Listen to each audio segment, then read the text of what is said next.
Hello, this is Storybooks channel. New videos are posted every day. Subscribe and click the bell. Nancy, let's not start this fight with you. You know how much I love you, but your behavior makes me wonder about the legacy. What are you and Noah supposed to get? Mason pounded the table and fixed his cold gaze on his daughter. She kept her eyes averted from her father's dark abyss and tried to stand her ground, lest she show weakness. She had become so confident in her 25 years that even the family sometimes obeyed this young person. Don't you dare talk to me about money. I don't want it from you, or Grandma, or Noah. You're making me do something I don't want to do. The blonde girl who had tried so desperately to stand up to her father spoke through her teeth. You can never force me to work for your company. The Smith family is one of the most powerful in Street Petersburg, and all credit to Smith for building his empire so hard over the years. He's dead now, but his children and his wife, who owns most of the stock in the business. Molly was always sweet to her grandchildren and her sons, even though they visited her quite infrequently. She lived alone and felt homesick for her family, but never disturbed her children for nothing, knowing they already had families of their own. I'll send you to your grandmother to settle down, Lisa, Mason said, and left the table. Two pairs of eyes stared in surprise, and the third looked at her father fiercely through the doorway. Nancy clutched the edge of the tablecloth, which had been perfectly laid out as early as this morning. A rough hand lay on the back of Nancy's palm, and she slowly raised her eyes to her brother. You know that no matter what happens, I will always be on your side. Noah moved closer to his sister, and Tanya said, I'd actually be happy to run away from this damn house to somewhere in England or Italy. As long as our father's alive, he'll never let us out of his clutches, which I'm sick of. He's cutting off my air with his surveillance. Nancy ventured, as if not noticing her mother beside her, who looked so sadly at the children. Don't say that about your father, dear. You know he cares for us, Cindy said, and lowered her eyes to the floor. Many people had admired this woman in her day. They were amazed that she could conquer Smith himself. She had fought everyone with her unearthly beauty. Her snow-white skin, eyes as black as coal, and incredibly golden curly hair. The twins Nancy and Noah probably looked more like their mother than their father. Cindy was a quiet but very commanding and elegant woman, until her children grew up. Mom, at least stay out of it. I should have stayed out of it when my father forced me into medical school, Nancy muttered, turning to his mother over his shoulder, defending her husband all you want. But he won't stop being a tyrant in my eyes. Your family is suffocating me. Noah shook his sister's hand again, hoping she would pull herself together. The two of them had an insanely strong bond. They were born on the same day and had been together for the entire 9 months they were in their mother's womb. Even though they were completely different, neither of them seemed to be able to exist separately.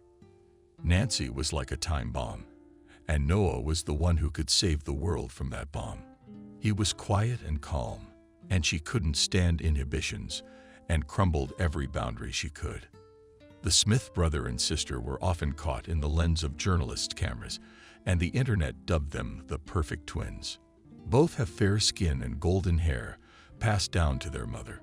Their main feature is their hetero temple, which is quite interestingly placed in their eyes. Nancy's right eye was green and her left blue, while Noah's was exactly the opposite. They were loved by the press for never being stilted, being real, no matter the situation. Do you want James to take over the company when Grandma dies? Cindy blurted out, squinting at her children. She truly didn't understand Nancy's outrage, for she thought that such a life was quite normal. Cindy hated James Smith, her husband's younger brother, with all her heart and soul. And no one over the years had ever understood why this hatred was expressed. Nancy was already seething with anger when Noah was at that moment trying to keep her rage in check. We don't care about the inheritance. When will you realize? Noah said with sharpness in his voice, and then immediately changed his anger into mercy. Mom, we're sick of your sharing. Nancy lost her temper and, drinking a glass of juice, jumped up from her seat and walked away. And her brother, throwing a disapproving glance at her mother, followed her sister, living under the same roof as their parents. At that age, the boys thought it was unseemly, but there was nothing they could do about it. They were completely dependent on their father. And when one of them tried to get a job outside the family company, Mason made sure it didn't happen. It put a strain on Nancy's creative nature, and Noah only wanted his sister to be happy. She secretly drew gorgeous paintings, and in a city like St. Petersburg, she could have developed her creative side. But unfortunately, it was off limits to her. Cindy was left all alone, looking after the departing children. She hadn't been feeling well lately, but she tried not to show it. In front of the family, "Cindy, are you okay?" Mason approached the woman, placing his large palm on his wife's shoulder. "You look pale." Cindy lowered her eyes and took a deep breath to hold back the flood of tears that accumulated in the corners of her eyes. "I just don't want you all fighting, Mason," the blonde said, and shook her head gravely. It was getting harder and harder for her to hide her poor state of mind. "I want happiness for our family, and you know it. As soon as Molly loses her stock, everything will fall into place," the man said, and kissed his wife on the temple. He was really worried about her, just not as much as he was worried about the inheritance and the business. Smith only smiled warmly and stood up from the table, taking her husband by the forearm. They walked out of the dining room together, again discussing Mason's father's will. Noah squeezed 170 on the speedometer, turning down the main street of the town. Nancy, sitting next to him, nodded occasionally, but only with joy and adrenaline. Such trips gave them vitality. "Whoa!" Nancy shouted as the speeding Noah parked near a small bar. "No one is better at driving than you." The guy smiled and turned off the engine of his brand new Mercedes. The craving for cars was since childhood, and he dreamed of becoming a famous racer. But as practice has shown, all parents of twins want to do is crush their children's dreams as much as possible. "I want to go to the track. I want to feel that adrenaline. It's already at 220. You know, Nancy?" Noah asked, glancing at his sister. She obviously understood him, knew what her twin wanted, but unfortunately there was nothing she could do. The father was going through oxygen in every way possible so that the children would end up being what he wanted them to be. "I'm gonna get us our freedom. Noah, you have my word," Nancy said firmly and held out her hand to her brother. They performed some secret action and smiled at each other. The guy had confidence in his sister and knew that she would still try to get her way. "And now I ran to Sofia. Didn't you miss me?" She poked her brother briefly on the cheek and jumped out of the car so fast he didn't have time to blink an eye. Noah slowly leaned back against the headrests and stared up at the ceiling of the car. His inaction gnawed at him. His sister had always tried, fought with his father, and had even often been punished for it. And he stood back and watched Nancy seek justice. He didn't know what his father's problem was or why he was so desperate to pass his company to them after his death. Inspired by his thoughts, Noah decided to drive to someone who knew exactly the answers to these questions. He started the engine and drove out of the parking lot with a squeal of tires. "Good afternoon, Grandma." He stood on the doorstep of Molly's house and hugged her happily when she asked him to come in. "You've been visiting me more often, Noah. I'm glad." The old woman slowly stroked her grandson's head and began to make tea. "I see you are alone for a reason. You are usually always with your other half." Granny called her grandson and granddaughter indivisible, so she was surprised that only one twin appeared. "I have some questions, for I know you probably won't answer them, but you can help Nancy and I to free ourselves from Father's onslaught," Noah muttered, wanting to know everything that could help him. "I take it that Mason won't stop as much as James." Molly sighed heavily and set a cup of tea and candy in front of her grandson before sitting down next to him. "You still don't know why the brothers aren't communicating and what the problem is with their behavior." Noah shook his head negatively and took a sip of the tea that his grandmother had kindly prepared. He fixed his gaze on the old lady and waited for her story. "You know that your grandfather loved his children madly, but they did not share this paternal love. Mason hated his father's commands and always tried to go against his wishes. James, on the contrary, always tried to please him in order to earn praise. But already more conscious in age, he began to do it not for love and praise, but for money. That your grandfather had. Noah listened attentively to his grandmother. In his will it was stated that after his death, his sons would receive only 15% of the shares, and the remaining 60 shares would go to me. But once my time came, the remaining percentage would go to the son whose children were ready to receive the company and whose children loved their father. That was a prerequisite. And really, I don't even know how that could be notarized. I mean, Dad's trying to make us the best. Compared to Liam and Charles. Noah asked, looking at Molly confused. He wants him to have the company. And James is trying to do the same thing. They're waiting for me to die so they can divide their inheritance, Grandma said, her head down sadly. And you're still young, Grandma. Noah sweetly put his arm around her shoulders and kissed her on the top of her head, which was covered with gray strands of hair. They're too busy with work and power to remember that you're their mother. Molly answered nothing, only stroked her grandson's hand and shook her head. She knew her children were too fond of competing with each other, so she expected a cold war to break out between her children and grandchildren as soon as her will went into effect. She had long ago realized that her sons only cared about their inheritance, not their own mother's health. Noah chatted with his grandmother some more and hurried to pick Nancy up from the bar to tell her the news of the inheritance and the war between his father and uncle. "Holy shit, did you ever manage to break even?" shrieked Noah, trying to lift his sister off the bar table. "Where's that Kelly of yours? Are you here alone?" "Don't worry, sweetie, I'm here." Turning around, Noah met his gaze with eyes as blue as the ocean. Kelly slowly ran her eyes along the stretched out from her friend's brother's body and occasionally raised her eyebrows admiringly. "And you are, I take it," the praised Noah. "What meeting?" rang out behind Noah's back, and he immediately clamped his jaws shut with anger. Fury filled this harmless guy, and he knew very well who was behind him. He whispered quietly, "Black Mercedes. Take Nancy and wait for me in the car." Nick handed the car keys to Nastya too, and she nodded apprehensively and left the bar, taking her friend under her arm. "And I wanted to say hello to my sister," said the guy, hugging Noah. "How did you go?" "You asshole," Noah growled through gritted teeth, glaring at his uninvited companion. "Noah, we're brothers, aren't we?" It was Liam, James's son, whom Noah hated after he stole a girl right out from under his nose. "If you're still mad about Alina, forget it. She's not my type anymore."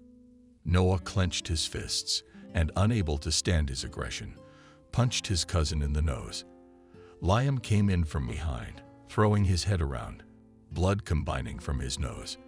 "You'll pay for this, bad man," issued Liam, and hurried out of the establishment. "That wench that was with you will soon be mine." Gathering his emotions, Noah got out and hurried to his sister and her friend. Nancy sat in the back seat and grumbled something inaudible, while Kelly tried to wipe her face with a cold, wet washcloth. "She can't go home like that, can she?" Kelly asked, looking at Noah's face. She noticed a strange red spot on his forehead and wrinkled her nose. "Are you all right?" "Can she stay at your place?" asked Noah. He didn't pay attention to the girl's last question. He was really worried about his sister and how his father would react to her drunken coming home. Kelly nodded and made herself comfortable. "Sit up front, you'll be leading the way." The girl was surprised, but followed the edict and sat forward. They rode in absolute silence. Noah was still angry about the encounter and angry at himself for not being able to keep his temper. He involuntarily squeezed the gas pedal, and the speedometer barred, overturning the number 190. Kelly squirmed in her seat and, without noticing it herself, clutched at Noah's hand that rested on the gearbox. This phrase sweetened the guy, and he, afraid for the girl, braked sharply. "Are you all right? I scared you." Turning his body towards the girl, Noah asked. Kelly's brown hair stuck to her eyes from the harsh breaking, and she slowly turned her face towards the guy. That was actually pretty cool, she smiled, and noticing her hand on Noah's, gave it a quick tug. I can take you for a ride on an abandoned highway outside of town, Noah said with interest, and a quiet snore sounded in the back seat. But first we have to drive this little piggy to get her to call off. The girl smiled and gave him a nervous glance. She obviously liked him. They quickly made their way to Kelly's apartment, and after putting Nancy down, Noah and Kelly got back in the car. So, is Kelly ready? Noah asked, giving the girl an enthusiastic look. She nodded and said, "Can you call me Kelly? I don't really like my full name." They raced through the city streets with the music on full blast, which the girl joined in. They both seemed to be so immersed in the atmosphere that nothing and no one else bothered them. Driving out of town, he didn't stop at the makeshift start line and turned to the girl who was sitting so relaxed next to him. "Have you known Nancy long?" he asked, examining Kelly's face. Her eyes shone even in the dark. Her skin glistened, and were her lips red with coconut. "We met in medical school, socializing, but when we graduated, we started to bond."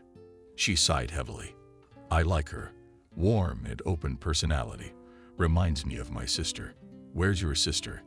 Noah's eyes were still on Kelly. "Dead," Kelly answered with a tremor in her voice and exhaled. Once again, a nervous lump formed in her throat. I'm sorry. I wouldn't have brought it up if I had known," Noah stated, lowering his eyes. The girl nodded, and to distract herself, Noah went back to the wheel and pressed the gas pedal a few times to get a feel for the car. "Come on, baby, show me what you can do," whispered the guy, and shifting the speed, rushed forward. With every second, the speed increased. The adrenaline in her blood jumped to an incredible figure, and her heart clenched with fear and pleasure at the same time. Kelly smiled through her apprehension and felt the warmth spill over her body. When the speed reached the maximum, they were flying 220 kilometers per hour on a smooth dark road, which was illuminated only by headlights. This inexpressible sensation filled them both from head to toe. Noah braked and sideways entered the corner, and then with a squeal of tires stopped. "How's that? Smiling at 32?" asked Noah, looking over at the girl. She sat motionless, not taking her eyes off the road ahead, as if she were in a trance from which she didn't want to come out. "It's divine. I want to be like this too." She was breathing heavily, trying to suck in all the air around her. "I'll teach you only next time you're sober." The guy smirked and squeezed the gas pedal again. In the morning, Nancy woke up with a throbbing in her temples and a pressure in the top of her head. Upon getting out of bed, she grabbed her head and gave a frustrated howl at how hard it was for her to just get up. Looking around, she realized she was at Kelly's. But that's how she found herself here. Memory was completely unwilling to prompt Kelly. Shouted Nancy, and then regretted that she had hurt herself unpleasantly with her own voice. A girl entered the room, holding a glass of water and a pill. Grinning, she threw the medicine into the water and held out the glass to her friend. Greedily, she sipped into the glass. Nancy frowned and tried to remember what had happened yesterday. But all in vain. "Why am I here, and how did this happen?" asked Nancy, pulling her cell phone out of the back pocket of her jeans. She hated sleeping in clothes that were outside, but apparently it hadn't really bothered her last night. "You've had quite a bit too much to drink. Noah said you can't go home in that condition, so we brought you to my place. Do you mind?" said Kelly, sitting down on the edge of the bed. Nancy was surprised that Noah was so comfortable leaving her to spend the night with a girl he didn't know at all. Her brother didn't usually leave Nancy alone. They often fought over Noah's overprotective behavior, but here he brought her to a stranger's house and left her there. The girls chatted and later went into the kitchen to have breakfast. Liam Smith was the bad boy in school and in adulthood. James had spent his entire adult life trying to make everything better than his older brother, and that even applied to parenting. He tried to give his sons the best education, values, and a good life. But it turned out they didn't appreciate it at all. Charles, being the older brother, wanted to take over the business after his father died. And that was his only dream. He had no respect for his father and mother and never thought about having a family of his own. All he cared about was money, honor, and power. Liam, on the other hand, was a shadow of his brother, and so he always wanted to get his father's attention with his foolish acts that got him into trouble. You can never reach the heights of Dimitri. Don't even think about me giving you the opportunity to work in our holding company, James blurted out, slapping his hand on the wooden surface of the table. You can't even leave the house without getting into trouble. Liam looked embarrassed, tweaking his recently broken nose with his index finger. He stood in his father's office, eyes downcast, listening to the lecture. But at least this was how he was getting his parents' attention. He couldn't get it through intelligence, work, or good deeds. James only saw the bad in his son. And you're always silent like a rag. Get out, James shouted and sat down in his chair, staring at the papers on his desk. Smith silently turned around and walked out, slamming the door loudly. The boy's eyes filled with tears, but he held himself back and made his way to his older brother's room. How are you doing? Daddy's little boy opens the door, Liam said right off his foot. He appeared, having seen the perfect cleanliness of Charles's room. Thick books adorned the wooden shelves on the gray walls of the room, an evenly made bed, and a minimalist style that made Liam sick to his stomach. He thought it was too perfect, and it annoyed him. Do you know what personal space is? No knocking. A gruff voice answered from the corner of the room. Charles sat in a lined black suit, typing something at her laptop. Liam's lip twitched. I haven't been taught. I'm so bad compared to you, Pro, growled Smith Jr. as he approached his brother. The latter, without thinking for long, rose from his seat and towered over his brother. He was taller, lighter, by about half a head, and that gave him the advantage of looking down on the other, as if he were really unworthy of him. Yes, you're bad, and you've made that reputation for yourself. Don't blame me for your stupidity, Liam. Then he was cold and imperious. But Liam wouldn't give in. He didn't like to show weakness, but he loved his brother as much as he hated him. You're the good one who makes me so bad. It's your choice. Charles gave him a nervous glance, then, adjusting his tie, pointed a finger at the door. Now go, you can complain to your mother. How insignificant do you think I am, brother? Liam's eyes poured with blood and fury. John clenched his fists. He couldn't hit his brother, but the rising anger beckoned to paint that perfect face with a few abrasions. Lingering, he left his brother's bedroom and walked down to the first floor and went to the gym. It helped him relieve stress and knock out all the hatred he had for his brother and father. James arrived at the office and decided to visit his favorite brother before heading to his office. Apparently, the hatred between the Smith brothers is something bloody. Hello, Mason.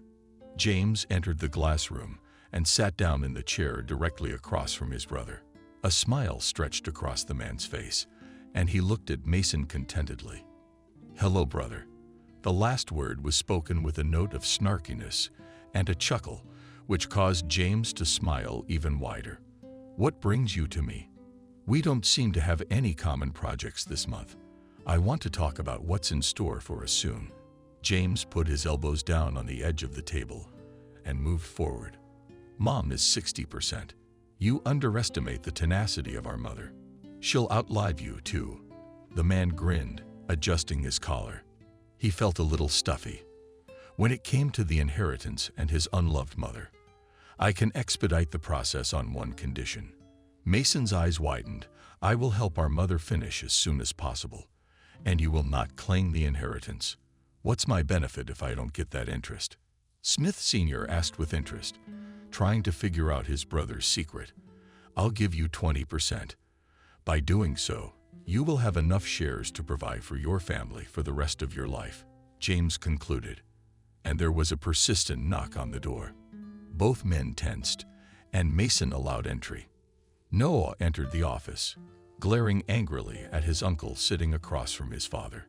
The dislike for James had formed back in the twins' distant childhood, and no one, much like Cindy, knew exactly why.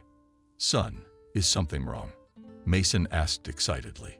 Noah nodded imperceptibly toward his uncle, and his father understood. "James, come on. Let's make a deal. We'll solve our problem at lunch." James winked at his brother and hurried out, leaving his son alone with his father.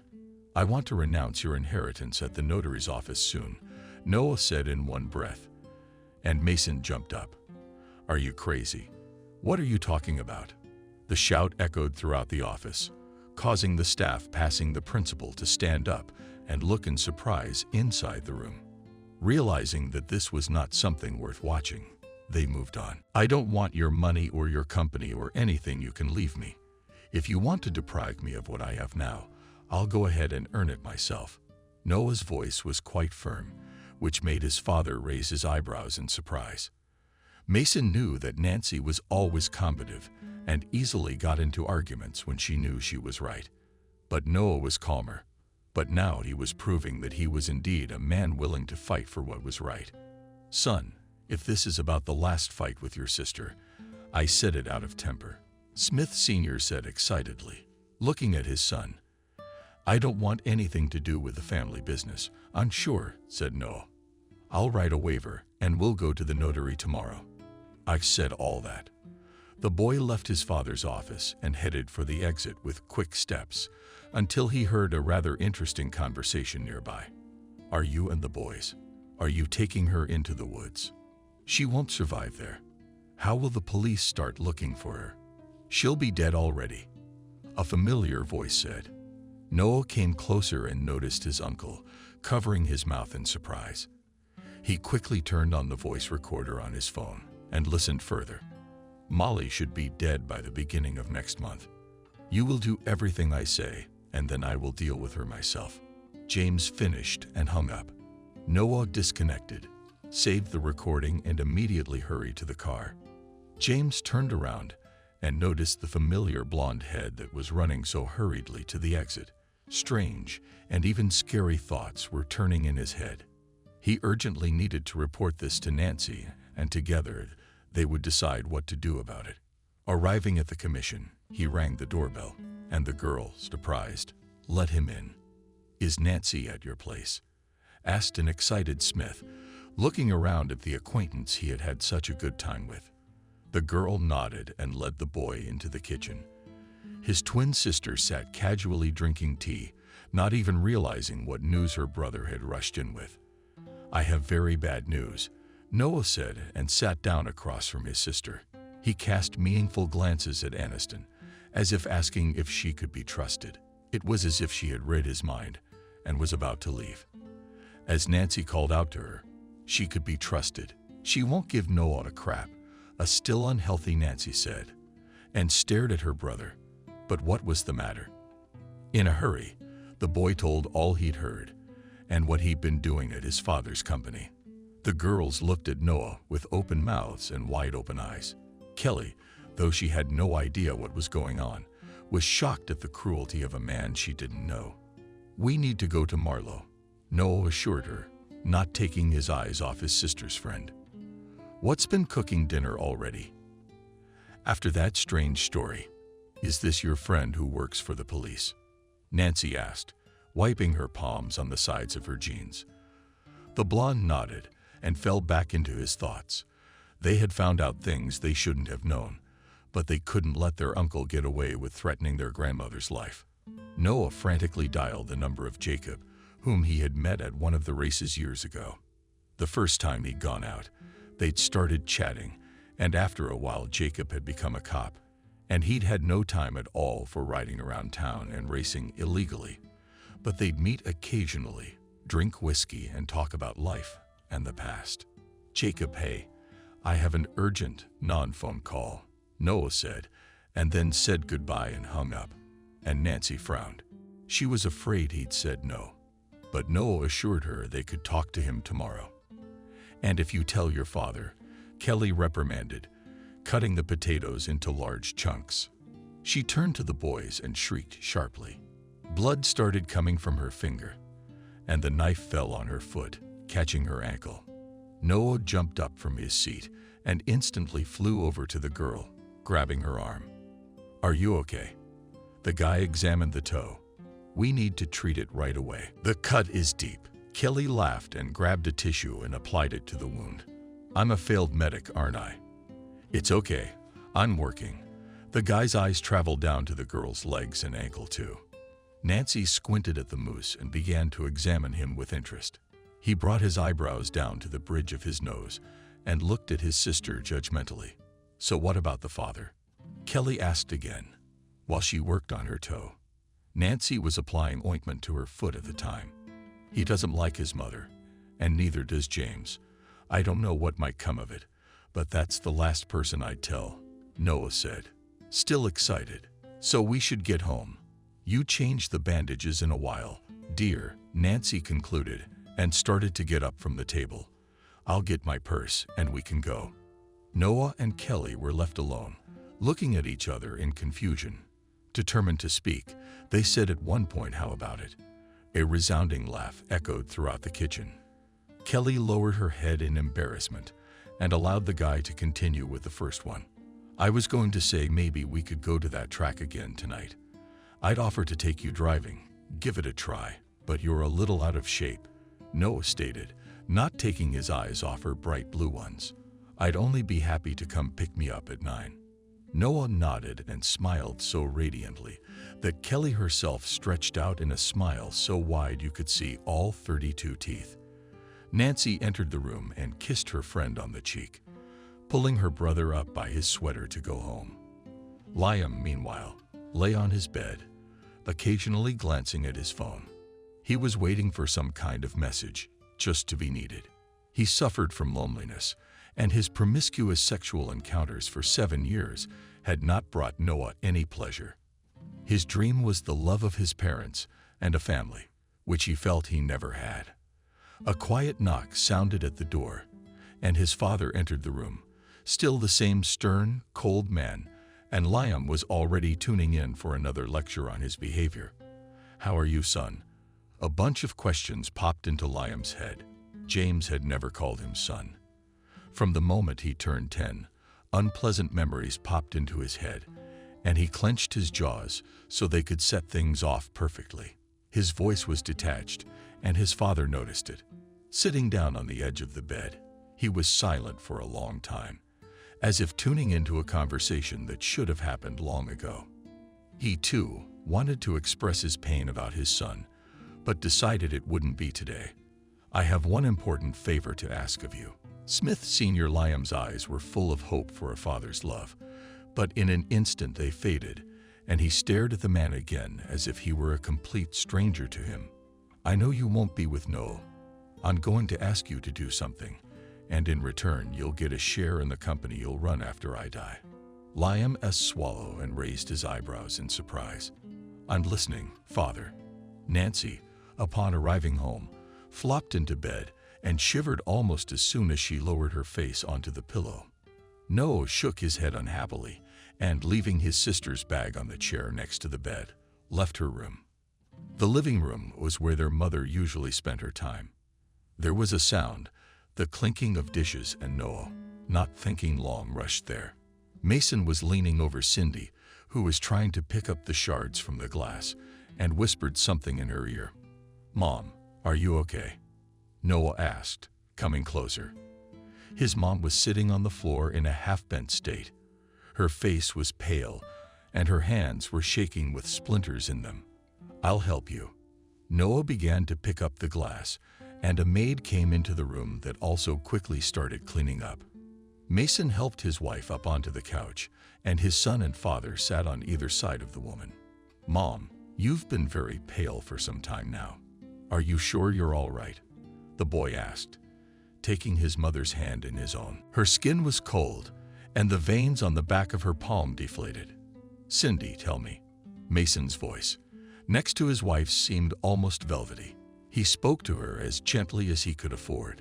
"Let's go to the hospital tomorrow. I don't like your condition." "I'm fine. I'm not eating well." That's why I'm pale. I'm fine. Her voice was faintly audible, and the men clearly didn't believe it, but left her with the questioning, "Where's the starfish?"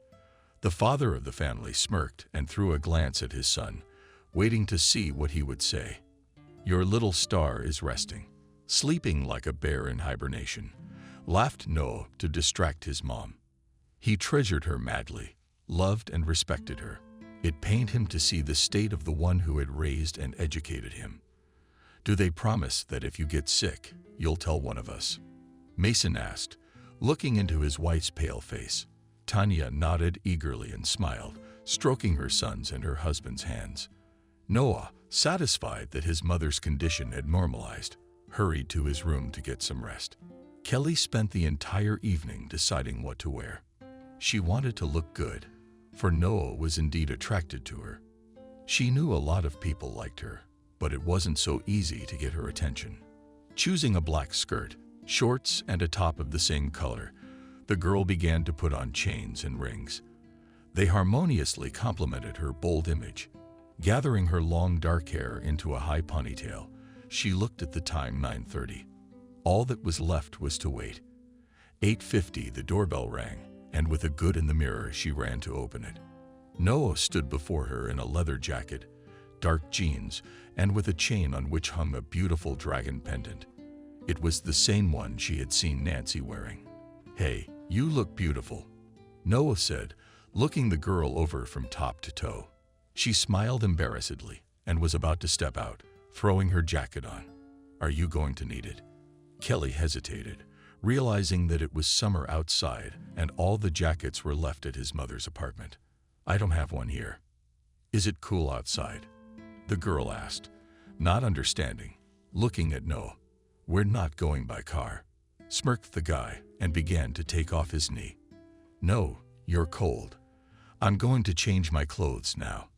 I'm going to put on some sports clothes," Kelly exclaimed, and already turned around to rush to the closet, as she was stopped by a man's hand. "You'll wear mine. Your look will fit perfectly where we're going now," Noah concluded, and the Kenyan got into the paint, quickly closing the apartment and putting on the guy's leather jacket. Kelly hurried after Noah. A black Suzuki Iron Horse was waiting for them near the entrance. Noah looked at it with pride and admiration. "Wow, you drive one of these. I thought we were going to walk," Kelly said in surprise, stepping closer to the bike. "I know how to surprise," Noah said and winked at the girl. And she only dreamed with him even more. She seemed like a little girl who had never once flirted with grown boys before, even though she was already 26. Noah gently placed the helmet on the girl and helped her buckle it on. Later he did the same to himself, and they rushed off on their adventure. Kelly, hooked into Noah's belt, looked out at the city flying by. She'd lived here for over 10 years, but this was the first time she'd seen it like this. Noah wasn't gaining much speed, but still the adrenaline flowed into her bloodstream, tingling through her body. "Aren't you scared?" shouted Noah so the girl behind him could hear him. Noah, "It's beautiful," shouted back, and she pressed herself even tighter against the guy. He smiled and rushed towards the exit. They arrived at the same highway where they had gone for a car ride yesterday. The place was lively, a bunch of motorcycles, half-naked girls, and stripped guys that tried to appear brutal in front of a bunch of women's hearts. "We're here for the race," asked Nilsades, jumping off the motorcycle. Several pairs of eyes nearby were immediately drawn to them. The girl immediately felt uncomfortable and turned to Noah. "I rode my first motorcycle race today," the boy said, smiling. A strange feeling overtook Kelly. She was scared. The smile fell off her face and she lowered her eyes. The blonde guy noticed the change in his friend's mood and gently circled his arm around her waist, beckoning her over to him. She was taken aback, but didn't pull away. "Don't be afraid. I'll leave you with my acquaintances. The race doesn't last that long. I'll be back quickly," Noah said and looked her straight in the eye. He was warm and gentle, and she felt safe and secure around him. The girl nodded slowly and looked at everyone present. and noticed a heavy gaze on herself. The guy standing in the distance did not take his eyes off Noah and Kelly, who were almost in an embrace not far from the start. "Who's that?" the girl asked, nodding her head toward the stranger. The girl's dark-haired hand clenched sharply, and raising her head, she noticed Noah's eyes flashed with rage. "Are you okay? Maybe we should go." Off to the side stood Liam Verlaine, his cousin, and his companion with a look. He wanted to take this pretty girl away from him, just like he'd stolen the girl he no longer wanted. "That's my cousin Nancy and me." The son of the same James gave Noah away, trying to keep his temper in check. He was mostly quiet, didn't like arguments and emotional fights, but he did get into fights sometimes. When situations really got to him, Kelly squirmed involuntarily, and Noah pulled her closer to him. It was Chechen, but he wanted to show Liam that the girl came with him and would leave too.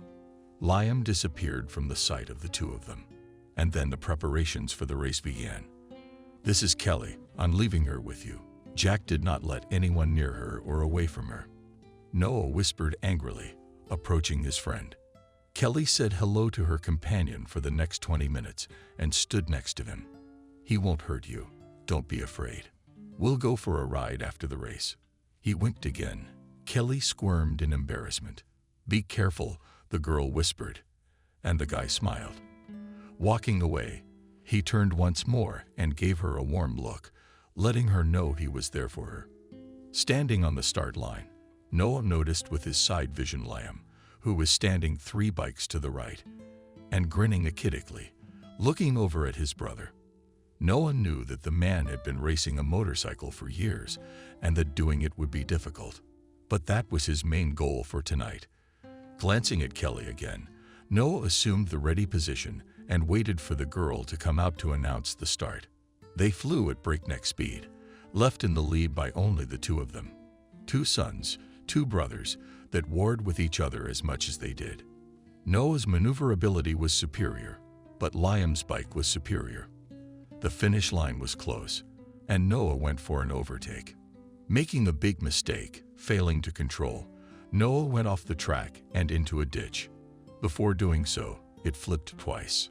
Screams echoed through the crowd, and Kelly gasped, covering her mouth with her hand. "Is that Noah?" Kelly asked in a shaky voice to Jack, who was standing there in complete shock. "Say it."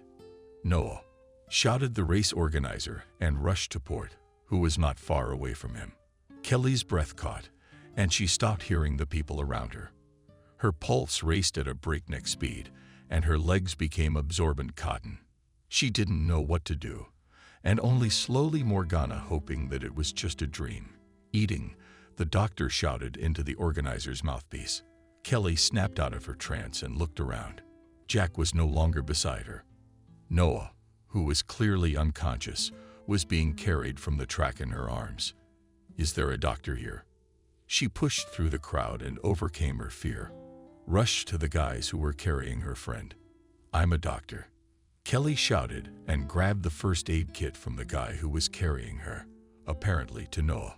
The same familiar Jack laid the blonde on the makeshift couch that the guys had built and stared intently into his friend's face. Kelly picked herself up and walked over to Noah, and her arm was covered in blood. Her clothes were torn, and her head was still in her helmet. "Take the helmet off," the girl muttered. Everyone around them crowded around, but apparently they didn't hear her. "Get that damn helmet off him." "I can't," she screamed. Tears were pooling in her eyes. Jack obeyed the girl and carefully removed the helmet from his friend. There was a small abrasion on his face, but his hair had shrunk to a scarlet color. Niz lifted his head and found a serious cut in the neck area. Grabbing the disinfectant, the agent began to treat the wounds, her body filled with adrenaline. She ripped the t-shirt on Noah's chest with all her might, thus causing the crowd to gasp in amazement. There was a branch sticking out somewhere in the rib area, and blood spurted from the wound beneath it, covering the guy's pale skin. "Call an ambulance," Kelly shouted. "You can't. Everyone here is illegally paddling us all," cried out the organizer standing in the front row of onlookers. but he could lose a lot of blood. No one answered, and the crowd began to thin out. There were no more than 30 people left. Kelly sighed heavily and threw off her leathers with a freak out, then pulled off her top. The guys perked up dramatically. "Keep your lust to yourself." "Pro," growled Jack, apparently remembering Noah's words. Kelly put on Jenka again, which smelled so Noah Ablyazov. Her lips dried with excitement. She held out her top to Jack and spoke. "I took a branch of dust out of his wound, and you immediately, putting it on top and pressing. But not hard, I realized." The lad nodded, and everyone also watched what was happening. "There's alcohol, strong vodka, whiskey, tequila?" Kelly asked, and some guy handed her a bottle of Jack Daniels. She nodded gratefully and opened the bottle. In a minute, she had already treated her hands and the skin around the wound. In one motion, she pulled out a branch and poured whiskey over the wound. Jack instantly followed the girl's edict and pressed down with a cloth. Bloodshed generously threaded the needle. Kelly turned to the girls again. A girl in the crowd hesitated and ran to the car. Kelly hoped that some crazy person actually had these things with them. Noah stopped abruptly, and Kelly flew to his face, looking around him. "Do you see me?" Abruptly, she asked. He nodded slowly and gravely. Kelly turned on the flashlight and started checking the guy's eyes until she saw the girl's outstretched hand with the bobbins and black needle threads. Kelly looked at it questioningly, as if asking, "Where did you get that from?" "I'm a clothing designer. Always have it with me. And apparently for good reason," she said and smiled. The smile was more frightened than sincere. Noah tried to get up, but Kelly's hand stopped him. "Lie down better." The girl pulled the long sleeve of her jacket and held it out to the boy's face. "It will hurt when it bites." He looked at the girl through his eyelashes, not understanding, and then obeyed. And she found herself undressed again in only one bra. And Jack gave everyone around him a very unkind look. The guys gulped, but stopped whispering. Jack was still holding the wound fearfully and looked at Kelly, hoping she would get his friend cleaned up soon. "Jack, can you clean up?" Kelly said firmly, as if this was a normal situation, and it wasn't the first time she'd been on the racetrack for her friend, with a regular needle and thread. Seeing the wound near her nose, she closed her lips and blinked to keep from crying. In a second, she had already pierced living flesh with the needle, and Noah jerked, sinking her teeth into the tight leather of the jacket. "Sha, it's going to be okay," whispered Kelly, continuing to sew with trembling hands. Everyone watched this as if it were a show, afraid that at one point the girl would give up. "I'm finishing up." "Noah, it's okay." The guy was pale and was fainting, probably from blood loss. Kelly finished sewing and moved closer to the guy's face. "We still have to go to the hospital. Who can take us?" Kelly said hopefully, looking out at the crowd. The girl who had helped with the thread and needle volunteered again. Jack carried Noah to the car, and Kelly, apparently recovering from the shock, began to shake, looking at her bloody hands. "You saved him," said Jack, approaching the girl. "And not yet," Kelly said through her tears, and got into the front seat of the new BMW. They drove as fast as they could, but I couldn't get away from what had happened, and the kind stranger tried to support her. When they arrived at the hospital, they called for the paramedics. "Thank you," Kelly said, turning to the stranger. "What's your name?" "Yuliana." "Thank you." Not everyone would dare to do such a thing, giving her a smile. Yuliana wished her a speedy recovery and went home. She was scared too, but not as much as the one who protected the man sitting with her knees on the bare asphalt. Kelly quickly dialed her friend's number. Red stains formed on the phone, and tears came to her throat again. "Nancy, Hospital 5. Your brother's been in an accident," the girl said, and without waiting for an answer, dropped the call. She wouldn't take questions from the twin sister of someone who was now unconscious, with multiple injuries. Kelly sat alone in the bright hallway, her eyes unsupported, swollen with tears, and blood already caked on her hands. Excitement and fear filled every cell of the girl's body, and she couldn't contain the shivering that Noah hadn't relented from the moment they got here. "Kelly," shouted Nancy, and her parents followed. "Explain." The blonde, seeing her friend's hands, burst into tears and was ready to faint. But her father managed to catch her from behind. "Where is he? What's wrong with him?" Nancy's cry echoed throughout the hospital, and a nurse looked out of the office. Dear Mother put her arm around her shoulders and sat down beside her. "We're nervous, and I guess you are too. Tell me, please," Mason said quietly, sitting down next to Kelly. "We went to the race. He was in the front with his cousin." Kelly burst out nervously. Surprise was reflected on the gray-haired man's face. "He went into a ditch," NASA continued to tell us. "He got a cut on his neck and a bunch of abrasions. A branch pierced his ribs." And then Kelly started crying. She started to cover her face with her hands, thus smearing the naked liquid around her eyes. She couldn't believe that the first guy she liked so much could die now. Nancy cried a little longer. Cindy could barely contain herself from passing out. The doctor came out of the room and looked around at those present. "Who stitched up the wound?" asked a middle-aged man dressed in a white coat. When he noticed Kelly, he immediately realized it was her and turned to her. The girl tensed nervously with the man in charge. She was afraid to hear that her action could have cost Noah his life. "If it wasn't for you, he probably wouldn't have gotten here. You did the right thing and saved that guy's life," the doctor concluded. The girl threw her head back and exhaled in relief. Mason immediately took the doctor aside to talk. "Have you been embroidering, Noah?" Nancy asked quietly, trying to regain her composure after her tantrum. Kelly nodded slowly, not even turning to her friend. "You saved his life." The blonde jumped on her friend and started kissing her, not noticing the dark scarlet streaks on her face. "You saved him," Cindy said, looking at Kelly gratefully. She nodded and clung to her friend. Mason returned and whispered something to Cindy. She took Nancy's hand, and they went into Noah's room. "Now tell me, please, which brother did you mean when you said they were in the front together?" excitedly asked Mason. Looked on. The next day, Noah was feeling better, but he was still in a hospital bed. In the hallway sat his family as well as Kelly, who was waiting for him to wake up. Molly entered the hospital with slow steps. I looked anxiously at my son and daughter-in-law. "How is he?"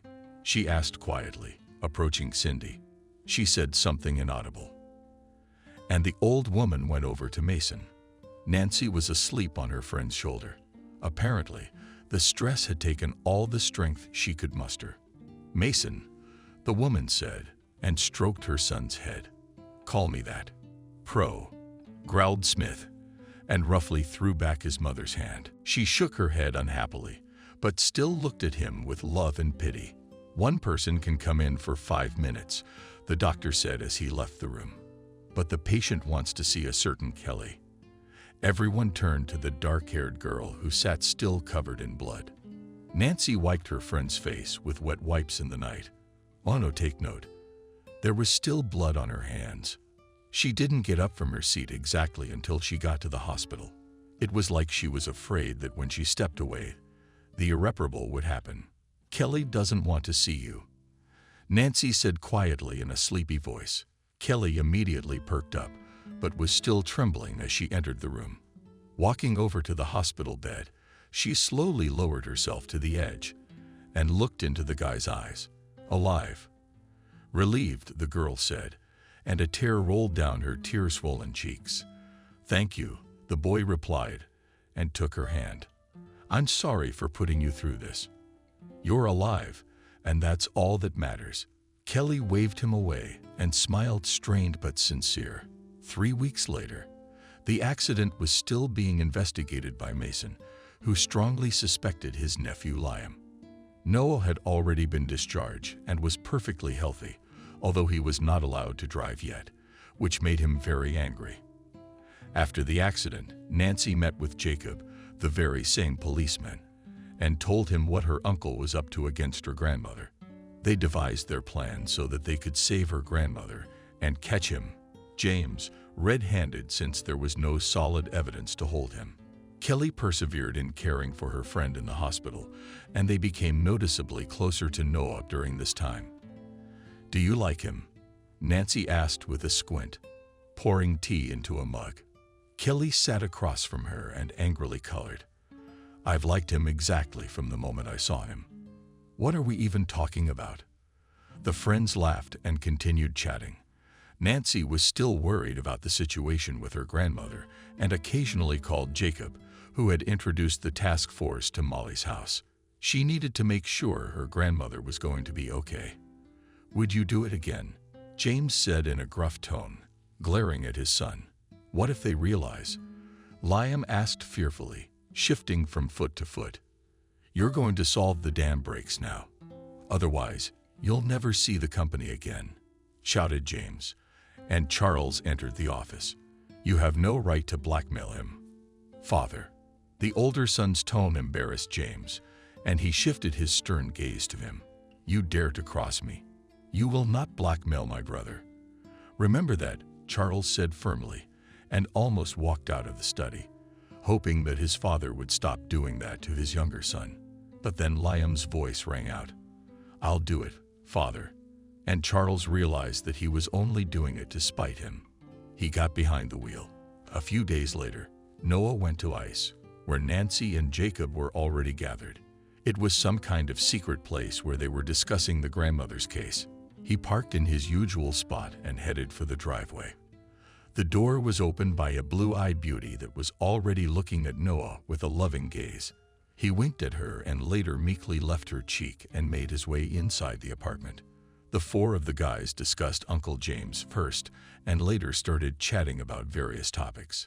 Kelly and Noah noticed some sort of invisible connection between Nancy and Jacob, but were only observing for now, not drawing conclusions. The girls began to prepare dinner. Noah watched Kelly, and Jacob glanced glumly out the window. After a moment, he pulled out his phone and started filming something until Nancy noticed him. Guessed the girl stepped closer to the brunette. "Are you okay? Something about work? If you're gone, after Molly dies, will everything officially go to James?" Jacob asked, not taking his eyes off the fire. Nancy and Noah looked at each other in surprise. Kelly looked shocked. "Well, probably," Nancy replied warily. "Why do you ask? We can only put your damn brother in jail and disinherit James if your father isn't in on it with him," Jacob concluded, reviewing some kind of video on his phone. "And they're against each other. They can't be on the same side." Nancy gave it away, supposedly to stand up for her father. She couldn't stand his inhibitions, but she loved him nonetheless. Jacob disapproved, glanced at Kelly, and Noah tensed. But the tension went away quickly, and Jacob hurriedly went outside to call someone. 20 minutes later, he returned and hurried the guys out, asking Kelly to stay home. "Cindy, this is not normal. You lost 10 pounds in the last week," Mason exclaimed, pacing from side to side. "Are you sick?" "I'm fine." "What are you talking about?" Smiling tiredly, the woman said, and lay down on the couch. She rarely had dinner with her family lately and spent more and more time in bed. The phone rang and Mason picked up the receiver, answering in an irritated voice. Smith listened. The man's hand dropped, and the phone collapsed to the floor. Eyes on Kud and her legs gave out, causing Cindy to jump up from her seat and walk over to her husband. Though she was dizzy herself, "Indivisible mine," the man issued, folding the lump that had formed in his throat. "Cindy, our babies." The blonde brought her eyebrows together at the bridge of her nose and turned her spouse's face toward her with a cold palm. "Mason, what Noah?" Cindy asked in a shaky voice, realizing that the look on her husband's face didn't bode well. "Our children are dead," Mason said questioningly, as if asking his wife if it was true. "Mason," Cindy whispered and staggered, and then fell into her husband's arms as well. Websites and channels were filled with news of Smith's death. There was a terrible accident outside of town today that killed the heirs to Smith Mason, known as the perfect twins Nancy and Noah Smith, born in 1990. At this point, it is known that after the brakes failed, the car flew into a ditch and caught fire. The bodies have been taken away for identification and other details are being established. Cindy was immediately admitted to the intensive care unit after this news and was found to have the last stage of leukemia. Mason, identified with the children, became depressed, and Kelly stopped leaving the house. Even weeks after the funeral, Jacob visited occasionally to support her, but it did not help her at all. The pain and mourning affected absolutely everyone except James Smith's family. It was as if he was rejoicing in his victory, that he'd finally gotten rid of his longtime rival. Gasps, "Dad, I dream about them," Liam said quietly as he approached his father. He had been awake for the last 3 o'clock, and he looked bad. Black circles under his eyes, dried lips and dark hollows above his puckered ones. "Don't whine like a boy. You did the right thing. You wanted a place in the company, and you got it," James said sternly and asked his son to leave his office. "You did the right thing." The young man's hands trembled and his eyes showed fear. He was haunted by echoes of the time he had ruthlessly cut the brake cable in his cousin's car, after which he had burned almost alive in the same car. "If your uncle finds out, die." Liam, covering his face with his hands. He was really scared. "I thought we were only trying to maim them, like in a race." "You faltered then," and he ran out behind his girlfriend.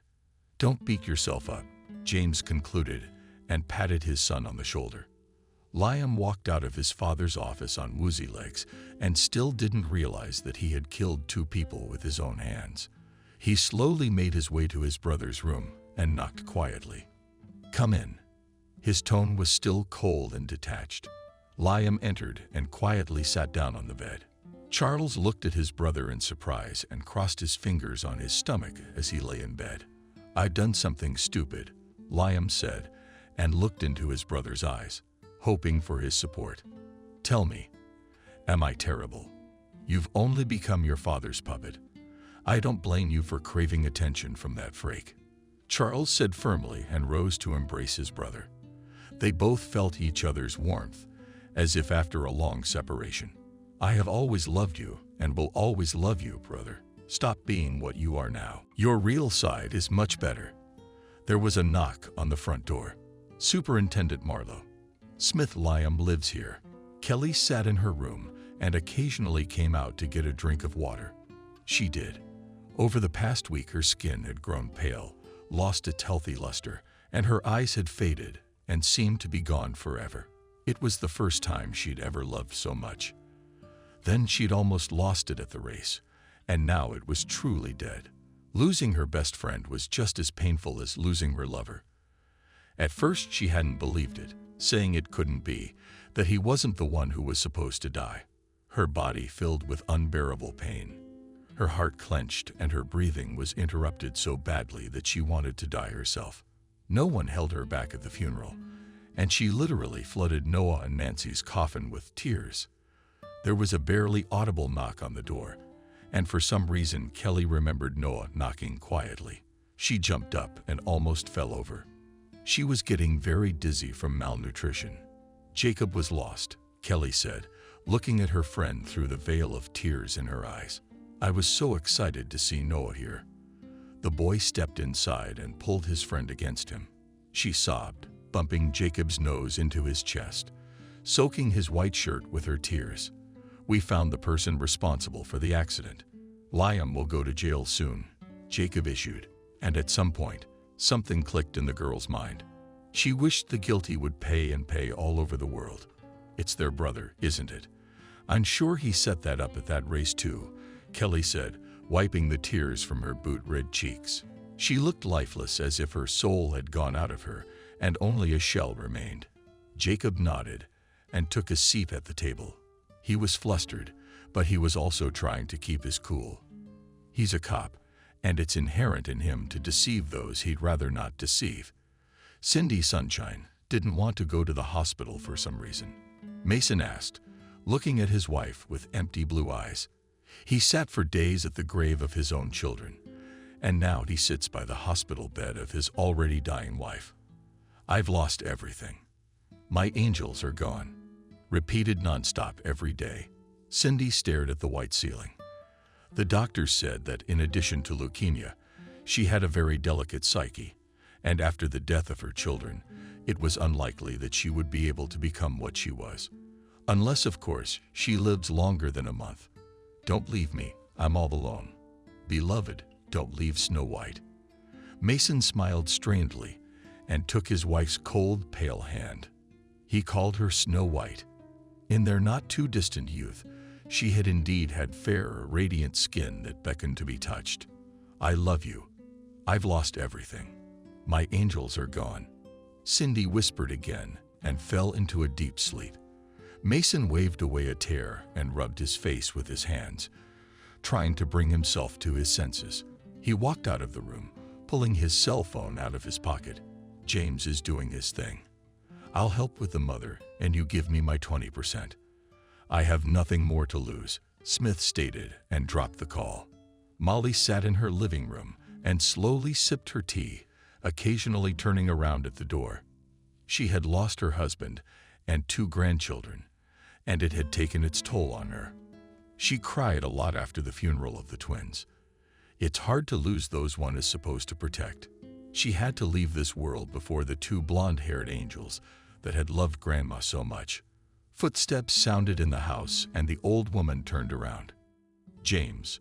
Mason raised his eyebrows in surprise, Molly said, delighted by the children's unexpected visit. Have you decided to visit me? Almost, Monty, James said, and grinned. He'd somehow kept his brother in the dark about the fact that his son had been taken to the police this morning on suspicion of attempted murder. In one motion, James held a handkerchief soaked in sleeping pills to his mother's face, and Mason turned away grudgingly, as if he didn't want to see his mother relieved. In his brother's hands, Father would never forgive us, he said, glaring at James. Good thing he can't see it, smirked Smith Jr. and beckoned to the guy standing outside the door. He grabbed the old woman's hands carelessly and dragged her to the car. She lives on the outskirts of town, not far from the woods. Let's just say she's always out walking in the evenings. And oh my God, James feigned surprise. She just got lost and was torn apart by wolves. You're a freak, Mason said. You should be glad I'm social.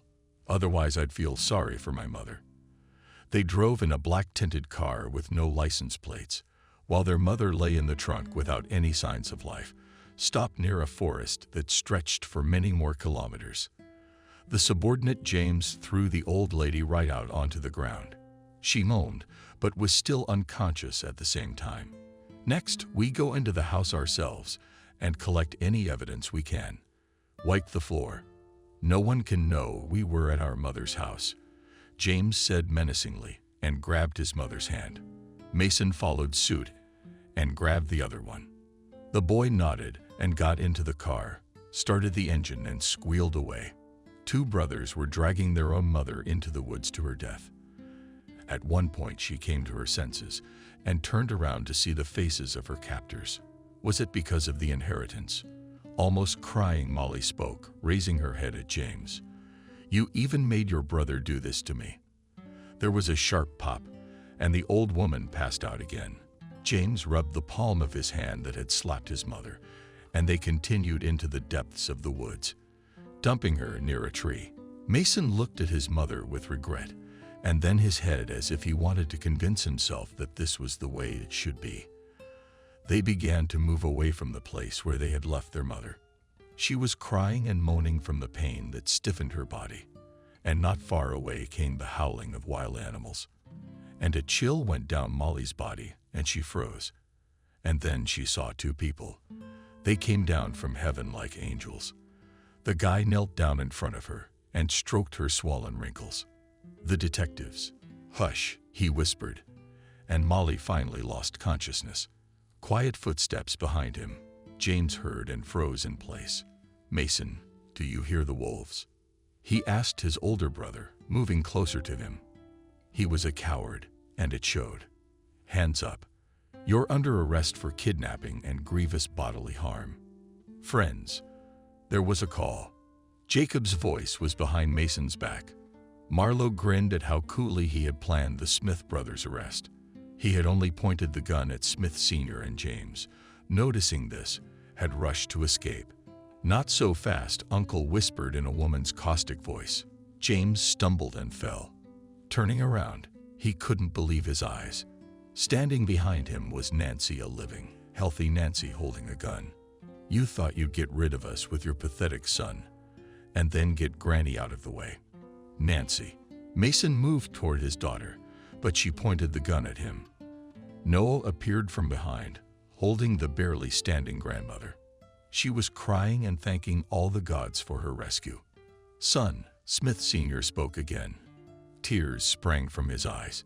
He dropped his knees to the ground and couldn't believe what was happening. "Nancy and I believed until the last moment that you were innocent." "Daddy," Noah said in a hoarse, trembling voice, "you're the most despicable thing that could have happened to us. After our uncle, of course. I'll make you suffer the way you made Grandma suffer," Nancy issued, clutching the gun in her hand more confidently. Jacob shook his head disapprovingly, and she angrily but still lowered the weapon. "You have nowhere to run. You are under arrest," Jacob stated and handcuffed both defendants. Jacob's game had started back in the day when he had filmed Liam cutting the brake cable on Noah's car from his apartment window, and he had called his coworkers and asked them to come in the driveway. Once Nancy and Noah came out, he had them change into their coworkers' clothes and, conversely, put them in the work car. He instructed his subordinates to fake an accident and plant a body from the last cottage fire that more or less resembled Nancy and Noah. It was a complicated operation, but Jacob executed it perfectly. He wanted to catch Smith Sr. He knew he had a criminal record, but he couldn't prove it yet. And to do that, he needed to put a void in his soul. That's what he did when he forced him to bury his own children. Nancy and Noah headed to the hospital to see their mother, but unfortunately they didn't make it in time. She had died 10 minutes before they arrived, and the press outside the clinic had time to snap pictures of the perfect twins, which only fueled the news feeds and channels in town. The two twins roared into each other's shoulder as they learned of their mother's death. They couldn't forgive themselves for her spending those hard days without them, thinking that her children had left her alone. Nancy bit her fists until they bled, trying to calm herself down, but all in vain. Her father, uncle, and cousin were behind bars. Her grandmother was in serious condition, and her mother was already dead. She could not bear all the pain that had come over her on this truly difficult day. They cried over their mother's body for a long time until she was taken to the morgue. There was no end to the suffering, and to feel a little bit of joy, the twins went to Casey's house so she could hug them again and believe they were alive. The door swung open, and Noah looked fearfully at the girl he had come to love so much. Hollows instead of eyes, a lost look of thinness, a body careless of hair and heavy breathing. "Noah," she said quietly. "Nancy, I need to start eating, or my hallucinations will get even earlier." Her legs jerked up, and Noah managed to catch her as she fell unconscious right in his arms. Her last words sounded scary. "I want to go after you so badly, Noah." They laid their friend on the bed. The room was in chaos, piles of sedative wrappers, water bottles, things. Everything was scattered, but not a single clue as to what she had eaten. Nancy, finding some ammonia in her friend's first aid kit, put Vyatka up to Kelly's nose, and somewhat awake, Sonny whispered softly to Nancy, trying to hold back tears. Noah sat motionless next to the girl, wrapping his arm around her palm with his hand. Nancy sighed heavily to Kelly, and then shifted her gaze to Noah. "Am I in heaven?" "We're alive. We'll explain everything to you. Just don't be nervous," the guy said in a hoarse voice. He was still in shock at what was happening, and the state of his lover drove him even more. 10 minutes later, and Bald Eyes were burning with fire. As she kissed Noah's face relentlessly, sitting on his lap, she couldn't stop savoring his touch and the scent she dreaded never to hear his hair again, whether to tickle her stroking neck as he hugged her tightly. In the meantime, Nancy would call Jacob and find out how things were going with her father and the rest of her relatives.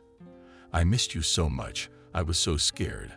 I was so scared," whispered Kelly somewhere in the dimples of her collarbone as she snuggled against Noah. "You are the only thing I have besides my mom. I wanted you to be aware so you wouldn't have to go through what you've already been through." But Jacob said it was for the best, Noah said guiltily and stroked the girl's tangled hair. "Come on, you need a shower, and I'll order you something to eat. You don't look well, love." Something inside Kelly came to life. She flushed with color when the guy called her favorite. She jumped up cheerfully, but immediately grabbed her head. The dizziness was getting worse. "You do realize that if you keep quiet, you'll get a lot more than planned," Jacob said in a stern tone, alone with Mason Smith in the interrogation room. "I had nothing to do with anything they are hanging on me now," the man said confidently and raised his chin proudly. "Didn't you take your mother into the woods with your brother?" Jacob smirked, leaning back in his chair. "You made me bury my children who turned out to be alive only to put me behind bars. I bet you want to finish your father's job, don't you?" Mason gritted his teeth and smiled cheekily and imperiously. He was right. Jacob has long pursued the goal of getting rid of the overbearing Smith family, just as his late father, Police Captain Marlo Sam, wanted him to. Because of Nancy and Noah's father, Jacob's father died, and he felt obligated to punish him for it. "You have the right to remain silent, but anything you say can be used against you," Marlo said and smiled evasively again. A month later, she lowered her head quietly onto her brother's shoulder and waited for the verdict. Her palms were sweating, and she nervously clutched the hem of her skirt for what only looked like morning. Across from her sat Charles, shaking his tonic shoes with a disgruntled look. He tried to keep his mask of being a cold, stern, and emotionless guy. And if he didn't care at all about his father's fate, he was clearly nervous about Liam's sentence. "How'd it go?" Jumping up from his seat, Nancy asked as Jacob approached them. "The three of them will all sit far and wide for a long time," Jacob concluded and turned to Dimitri. "I hope you're smarter than your relatives. If you have plans to make your children put me in jail too, don't even think about it," nervously Charles said again and hurried out of the corridor. After her mother's death, everything that was her real estate went to Nancy, and the chattels to Noah. Cindy died with an agonizing pain in her heart, never knowing that her children were actually alive. It still tears the twins' hearts apart, and they still grieve, but try to hold on for the sake of the future. Everything the Smith brothers owned was confiscated by their court. They were extremely lucky that the company was still owned by their grandmother, and the family didn't lose it.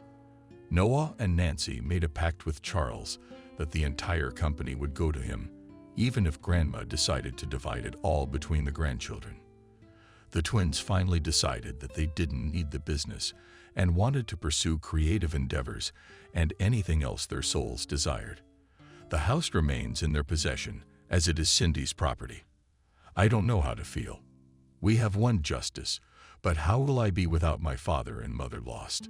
asked Nancy, and looked at Kostya, while Noah called Nancy too. "You have Noah Kelly." He glanced nervously at who. That formed in his throat, "And you have me." Nancy raised her eyebrows in surprise and smiled warmly, placing her palms on Jacob's shoulders. She moved closer to him. "Does that mean you're asking me out?" With a sneer, she asked. "I thought you were already mine." Smiling, Jacob joked and kissed the girl on the forehead. "You are brave, beautiful, confident. I want to be with you, despite your family's misdeeds in the past." Yes, he had told the twins about his father's death, and he in no way blamed Nancy or Noah for it. He knew it was all their dishonorable father's fault. "Let's take Kelly and go to Grandma's with the four of us. She's feeling better, and I don't think she'd mind the company," Noah said, rising from his chair. Jacob and Nancy nodded. After waiting for Fader to do his business, they picked up Kelly and headed for that very out-of-the-way spot near the woods. The twins' minds were spinning with questions they wanted to ask their grandmother, but were worried about her health. "Hi, Grandma," said Nancy, hugging the old lady. She led everyone to the table. where freshly baked pies and waddles were already on the table. "This is Kelly, my best friend, and Noah's girlfriend," said Nancy, smiling broadly. She was insanely happy about this bond between brother and girlfriend, and these two people closest to her were happier together than ever. "Future wife," and actually corrected Noah. Everyone laughed amicably, and Kelly smacked his elbow in his side in embarrassment. "It's Jacob. You probably remember him, don't you? He's a police officer." Nancy steeled herself and continued, "And part-time boyfriend of mine." Grandma smiled genuinely and took a seat at the table as she put the kettle on the stove. "And you guys are so happy."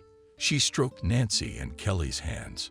"I remember when Mason and James first brought Cindy and Benjamin to meet them." The young couple stared at Grandma, and Nancy and Noah wondered where Charles and Liam's mother had gone since they were little. "Grandma, tell us about them when they were young. We've already lost Mom." Nancy folded nervously, suppressing the tears that came to her throat. "And Benjamin, we didn't know at all. But listen," Molly grinned and began her story. "James was the first to show me his daughter-in-law.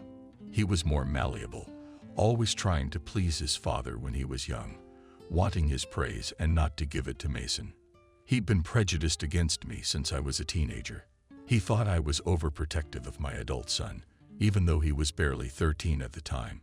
I loved them equally, but they both fought for their father's love, not mine." Kelly heard the whistle of the kettle, and without interrupting her grandmother, stood up and began pouring tea into mugs. Benjamin, he brought in his 22 years, and she was very beautiful, tall, with long black hair and innocent green eyes. Charles was starting to look a lot like her now, just as cold, but at the same time attractive and admirable as his mother. She and I hit it off almost immediately, but for some reason unknown to me, James kept her away from me. She treated me lovingly when they visited occasionally. I still remember her sweet vanilla scent. I remember it too. The bassist blared, and the tone, and everyone at the table turned their heads toward the entrance. Standing in the doorway was Charles. His eyes were filled with tears, but he held his head proudly. Grandma cried out and rushed towards Charles. The same hugged the grandmother so tightly that it seemed her Jacob was about to burst. "I missed you," Charles said quietly, so that only Grandma could hear. "And Mom too." She patted him on the shoulder and invited him to the table. No one objected. "Benjamin was a real angel to James, and he probably blames me for her death," Grandmother said, lowering her head guiltily. "Why?" Kelly asked with interest. She cast an understanding glance at Charles, who was trying to keep himself from crying. "When she got pregnant with Liam, the doctors said that if she gave birth, she might die. Both Benjamin and I were the only ones who believed in a miracle that never happened. James couldn't forgive me for siding with his wife and letting her die in childbirth." A tear rolled down his cheek, and Charles carefully waved it away from his grandmother's face. He really did love her, but apparently he hadn't known how to show it before. "Was that why Liam had become the object of his uncle's hatred?" Nancy asked. Charles wrinkled his nose. "Yes," said the oldest of the Smith brothers firmly. "That was why he considered Grandmother and Liam to be the fault of no one else." Nancy's chest stabbed treacherously. She didn't know they had such a sad family history because her father and mother had always forbidden discussing the James family. "Do you know why Mom disliked Father Charles and Liam so much?" Noah asked, drinking his second cup of tea, which Kelly was kindly handing out. She felt as if she were sitting with the people closest to her, and she loved him. Charles said, answering for his grandmother. She raised her eyebrows in surprise. "How do you know?" Molly asked. She patted her grandson on the shoulder. "James told you." "I figured it out." Nancy and Noel looked at each other, but did not interfere and waited for the story to continue. Cindy and James were in the same year at university. She'd been chasing him for a long time, and he'd sort of reciprocated. Mason at the time had already graduated and was busy with business. James might have married her if he hadn't met Benjamin, who drove him crazy, in his third year. Cindy suffered for a long time, trying to get James' attention, and soon she learned that he had an older brother. At first, she wanted her lover to be jealous of Mason, and then Mason fell head over heels in love with Cindy. Grandma took a drink of tea and looked around at everyone present. They listened with interest to the story of their parents when they were young. James paid no attention to her, and when Mason brought her in as a daughter-in-law, I could tell by the looks in their eyes what Cindy wanted. I decided it wasn't worth hiding it from Mason and told him everything. He didn't believe it and said I just didn't want his happiness. From that time on, Mason stopped calling me mother and stopped thinking of me as a mother at all. The old woman's eyes brimmed with tears, and she couldn't stand it any longer and started crying. I just wanted my children to be happy. That's what they did to me. The grandchildren and Jacob leaned over their grandmother and cradled her as best they could. She cried and hugged her grandchildren, hoping that they would stay with her for the rest of her life, that they would not abandon her like her sons had done. We are not our fathers. We love you and appreciate you, Noah said, and Charles and Nancy confirmed, nodding. And in fact, we're going to take you to live at our house. There's plenty of room, and we won't be so lonely. You can also move in with me, Grandmother, Charles said, and looked at the old woman with understanding. I'm alone, and you. He stopped talking abruptly. You love my mother so much. You are the only reminder of her. Nancy could not contain herself and tears rolled down her cheeks. She walked over to her cousin and hugged him. I'm sorry we weren't close, she said in a whisper. It's not your fault, Stargirl, Charles said. And Nancy was taken aback. Only her mother called her that. Charles understood the look in her eyes and went on. When you were little, I was often left to play with you, while my mother was still alive when she was pregnant with Lung, so you don't quite remember her. Noah was quiet, so he didn't require much attention. But here you were, Charles, grinning and looking at Nancy. With such warmth and love. You were always crying and missing your mommy. I found a star in my toys that Michaela had in different colors and gave it to you. You looked at it for a long time, and then you smiled and stopped crying. Charles was still looking at his little sister. I always wanted to be near you, but our parents were unbearable. You're the one who gave me that star I played with until I was 15. Nancy smiled and looked at Charles admiringly. You're incredible. It was such a pleasant evening, filled with bitter truths and happy memories from the past. Charles felt cozy in this atmosphere and didn't seem so cold anymore. Grandmother said that Benjamin also lowered her barrier only when she trusted and was ready to open up, and that rarely happened. Cindy, on the other hand, always held her head high and never let anyone doubt her. After a while, Charles and Grandma moved into Nancy and Noah's mansion, creating their own perfect family. Noah had also made Sophia a proposal, and they waited for the moment when they could finally consummate their marriage. I don't like talking, shouted Charles from the bathroom as he cleaned himself up before breakfast. I want plain scrambled eggs. My dear, are you going to order at the restaurant? Senya snapped cheerfully, standing at the stove in the Smith mansion. She was teasing Charles so easily and casually that they seemed to be more than acquaintances, already long-established friends. I baked the waddles, Grandma said, laying out her work of art sporting a sliced plate. You like them, don't you? We do. The twins both gave out in one voice, walking into the kitchen, camo and bacon, shouted Kelly, so she would know how to cook. Charles answered me, coming out of the bathroom, and Noah said to me, walking up to the girl, he put his arm around her waist and kissed her temple gently. Me too, came a familiar voice. Nancy turned around. Jacob stood in the doorway with a large bouquet of flowers. I didn't interrupt your family idyll. You're just in time, the blonde said, and kissed the guy on the lips, pulling him behind her neck. You, sputtered Charles and smiled. You do, because you're the only loner here. Laughed Noah. Well, except for Grandma. The room filled with laughter and joy. They thought there were no such thing as happy families and had been living their dreams, until they were all together under one roof at home. Nancy, that dreamed of being an artist or designer, who thought she would someday have to surrender into her father's hands and carry on his business, has become free. She is doing what she loves the one who loves her, and is with the people closest to her. Being perky and confident, she became softer around Jacob, for he was a man willing to do anything for her. Noah, who was quiet and calm, and dreamed of speed and adrenaline, he became what he wanted to be. He became a car guy and found his adrenaline in the one who gives it to him. Kelly glows around him, and he lets her be loved and feel safe. Charles, what tried so long and carefully to hide his feelings and emotions, has finally found a loving family where there is no tyrant father. There is a brother and sister who appreciate and love him. He sometimes longed for Liam, even cried, blames himself for not being able to protect him from their jerk father's nefarious plans, but there is nothing to fix. Liam had chosen his path, which had led him into the abyss. Molly was feeling better than ever. She was happy that her grandchildren were happy, but sad that her children had never been able to accept her desire to make them happy. "Are you sorry?" quietly asked Charles, while on a visit with his brother Liam and in the prison colony. "I regret not being like you, cold and emotional.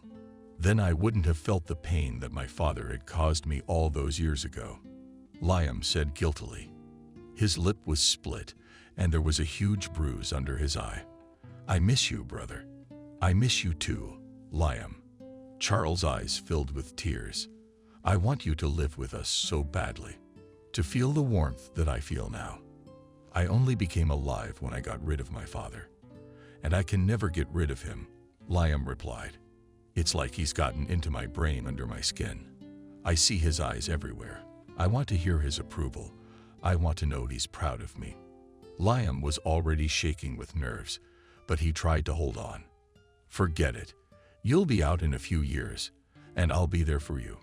You're my brother, and I won't leave you," Charles said, and gave his brother a warm look. He left the visiting room. That's how it is when you live your life without thinking about how good or bad things can be.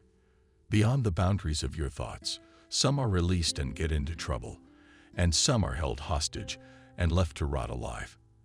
And there are those who choose comfort and joy, and they become happy by crossing borders. "Did I really live to see my great-grandchildren?"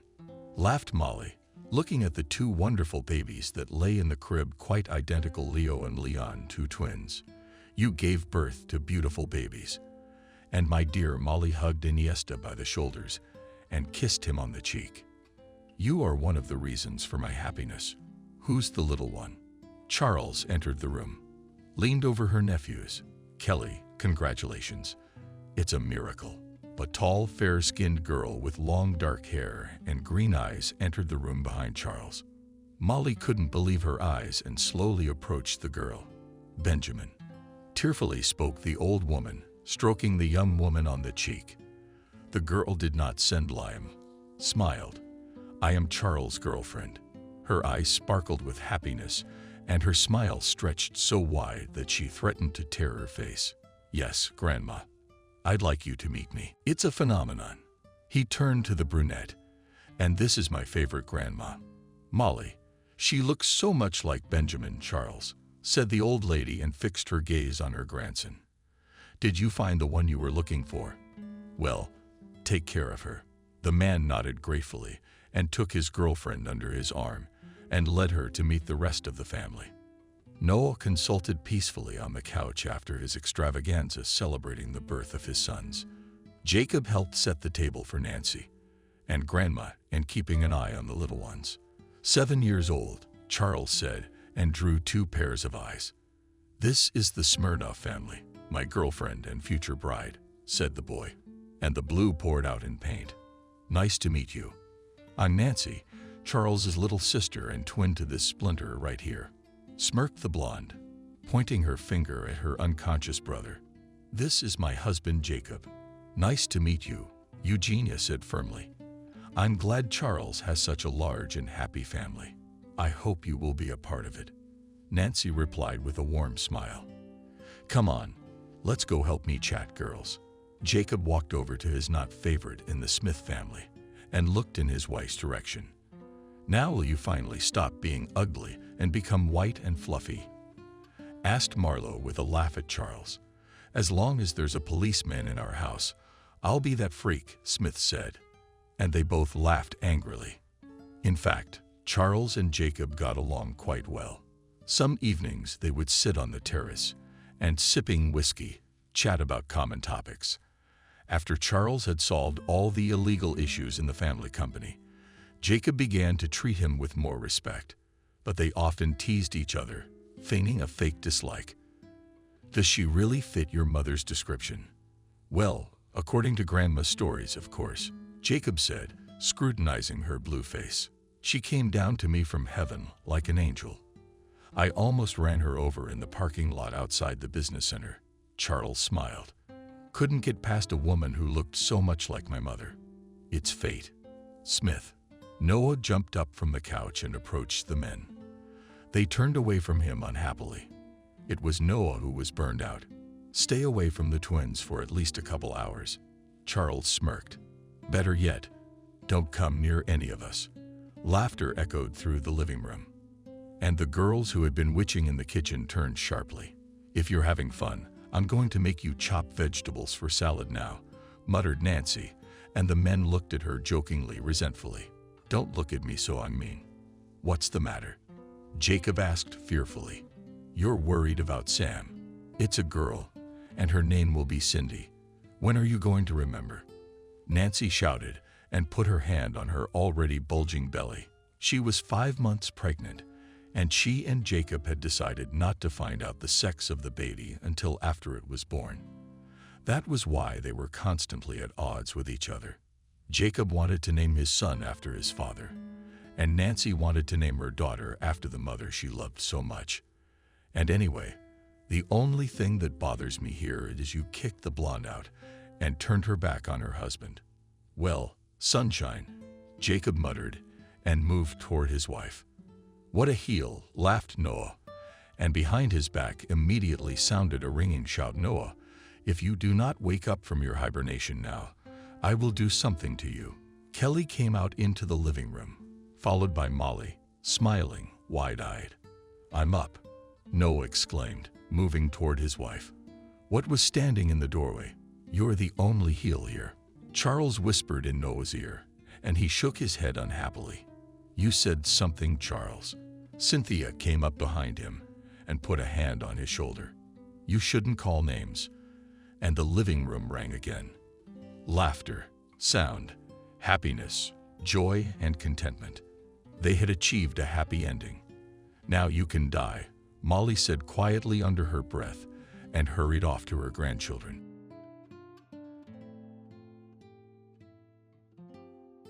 Subscribe and click the bell. Benjamin, have we finally waited for our daughter to get married? Lauren was making herself pretty in the mirror. I can't believe it. I want Kayla to be happy at last. Benjamin adjusted his shirt, shook invisible dust from his pants, looked at his watch. Time to go to the guests. Excitement reigned in the bride's room. Kayla stood by the huge mirror and waited impatiently for her to finish lacing her dress, her friends chattering merrily. "Oh, Kayla, what a beautiful bride you are," one of her friends said admiringly. "It suits you so well. Your Matthew will die of happiness when he sees you." "Oh, no. She pretended to be scared. I want to see him alive and well. You and he are perfect for each other. Such a beautiful couple, and your dress is incomparable. If I knew that ready bought, I would have thought that sewn to order sits on you just like fit." "Oh, we're talking." Nora, the bride's best friend, looked out the window. "And there's the groom." "Kayla, don't go out to him yet." "Why not?" "Do you really believe a stupid omen?" Kayla impatiently looked out from behind her friend's back, trying to see the groom. "Let's not break tradition. We'll go down to the guests, and we'll call you to the registration." The girls went down the stairs decorated with colorful garlands. And when did they have time to put a balloon arch at the entrance? Asked one of the girls. Look, in the corners of the living room, bouquets of balloons immediately appeared a sense of festivity. Yeah, there are little tables set up for guests everywhere.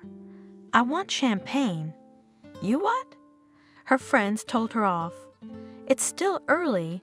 What will the hosts say to us if we get drunk before everyone else? We're just a little bit. Guiltily replied the girl. Let's go outside, shall we? On the lawn in front of the house was a tent in which the employees of the marriage institution. 2 women in bright summer dresses with gorgeous hairstyles on their heads were talking animatedly while waiting for the newlyweds. The solemnity of the atmosphere was added by intertwined, huge rings on the back wall of the tent. In the shade of fruit trees, there were tables set with appetizers and glasses filled with wine. It really is a marvelous arrangement here. The bride caught up with her friends, and now together with them plunged into the atmosphere of the upcoming party. Kayla, why did you leave the room? She was surrounded by her friends. What if Matthew sees you? I can't stay locked up with guests in the house. The girl was shining with happiness. She couldn't wait to share her cheerful mood with everyone. Kayla smiled welcomingly at those invited to the party. Kayla, a stylish middle-aged woman, hugged her. Congratulations! You and Matthew look just wonderful. The girl accepted congratulations from all sides, bowed in gratitude to the guests, and smiled. It's indecent to be so openly happy. Nora whispered in her ear. About half of the women here, you are envious. What can I do if I'm happy? The bride was beautiful. Her thick blonde hair was styled with a tiara. Her light makeup made her face more expressive, her blue eyes looking at the world with rapt attention. Kayla, an acquaintance of her parents, approached her. Congratulations, you look very beautiful today. Where is the groom? I don't know. Blushing with pleasure, the girl replied. I haven't seen him today. You are just made for each other. The woman squeezed her hand reassuringly. Kayla. Suddenly she heard the voice of the groom. I've been looking for you. Come quickly to me. I missed you so much. What are you doing? The bridesmaid stopped him. Don't you dare go near her. It's bad luck. Just be patient. The party starts in 15 minutes. But I just wanted to kiss her. Matthew tried unsuccessfully to make out his fiancée in the crowd. You'll get over it. One of the girls told him. You have a long and happy life ahead of you. You'll kiss again. Upset Matthew disappeared into the crowd. Honored guests, parents, bride, and groom. Finally, the toastmaster announced. It was time for the marriage ceremony to begin. The guests, laughing and chatting, reached the tent, where the music was already playing, and the employee of the marriage ceremony, in the microphone, invited everyone to come closer. Kayla, the bridesmaids took the bride under the arms. Come on, the groom's probably waiting. Yes, come on, the wedding will not wait. Don't worry, said one of the girls, noticing how Kayla's hands were trembling. All is well. The guests are in place. The fun is starting. Where's Matthew? Looking around at those present, the bride asked, where did he disappear to? The guy was offended. Someone answered from the crowd. They chased him away. The guests laughed and began to shout. Matthew, come out. The bride is waiting for you. Don't be afraid. Marriage is not scary at all. It's even pleasant. Or maybe he was afraid of the first wedding night. The men teased the groom. It happens. Matthew, we can stand at the door for support. Dad? Kayla was about to cry. Where's Matthew? Have you seen him? Yeah, he's around here somewhere. He can't have gone far. Don't be nervous. Maybe the man had to go out on his own. Let's wait a minute. Guys, the girl looked back at the groom's buddies. Where's your friend? Yeah, he's around here somewhere. He'll be right with you. He knows it's time to get the party started. Some woman came to talk to him. A relative of yours, I think. Maybe your mom? Said Kevin. They left together and have not yet returned. Kayla always disliked Kevin. She thought he had too much influence over her boyfriend. My mom is next to me. Kayla took her mother's hand. Where's Matthew?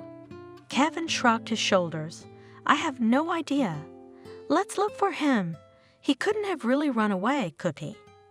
Or maybe you're the one who tried to talk him out of marrying me. Why? The young man stared at her perplexedly. I have no reason to upset your wedding. Kayla, Nora snapped at her. Don't be crazy, your Matthew's coming. What's the guy got to do with it? He always looks at me like he doesn't want me to marry Matthew. Maybe he likes you. The friend tried to lead the distraught bride away from the house. Well, do you want us to go through all the rooms with you?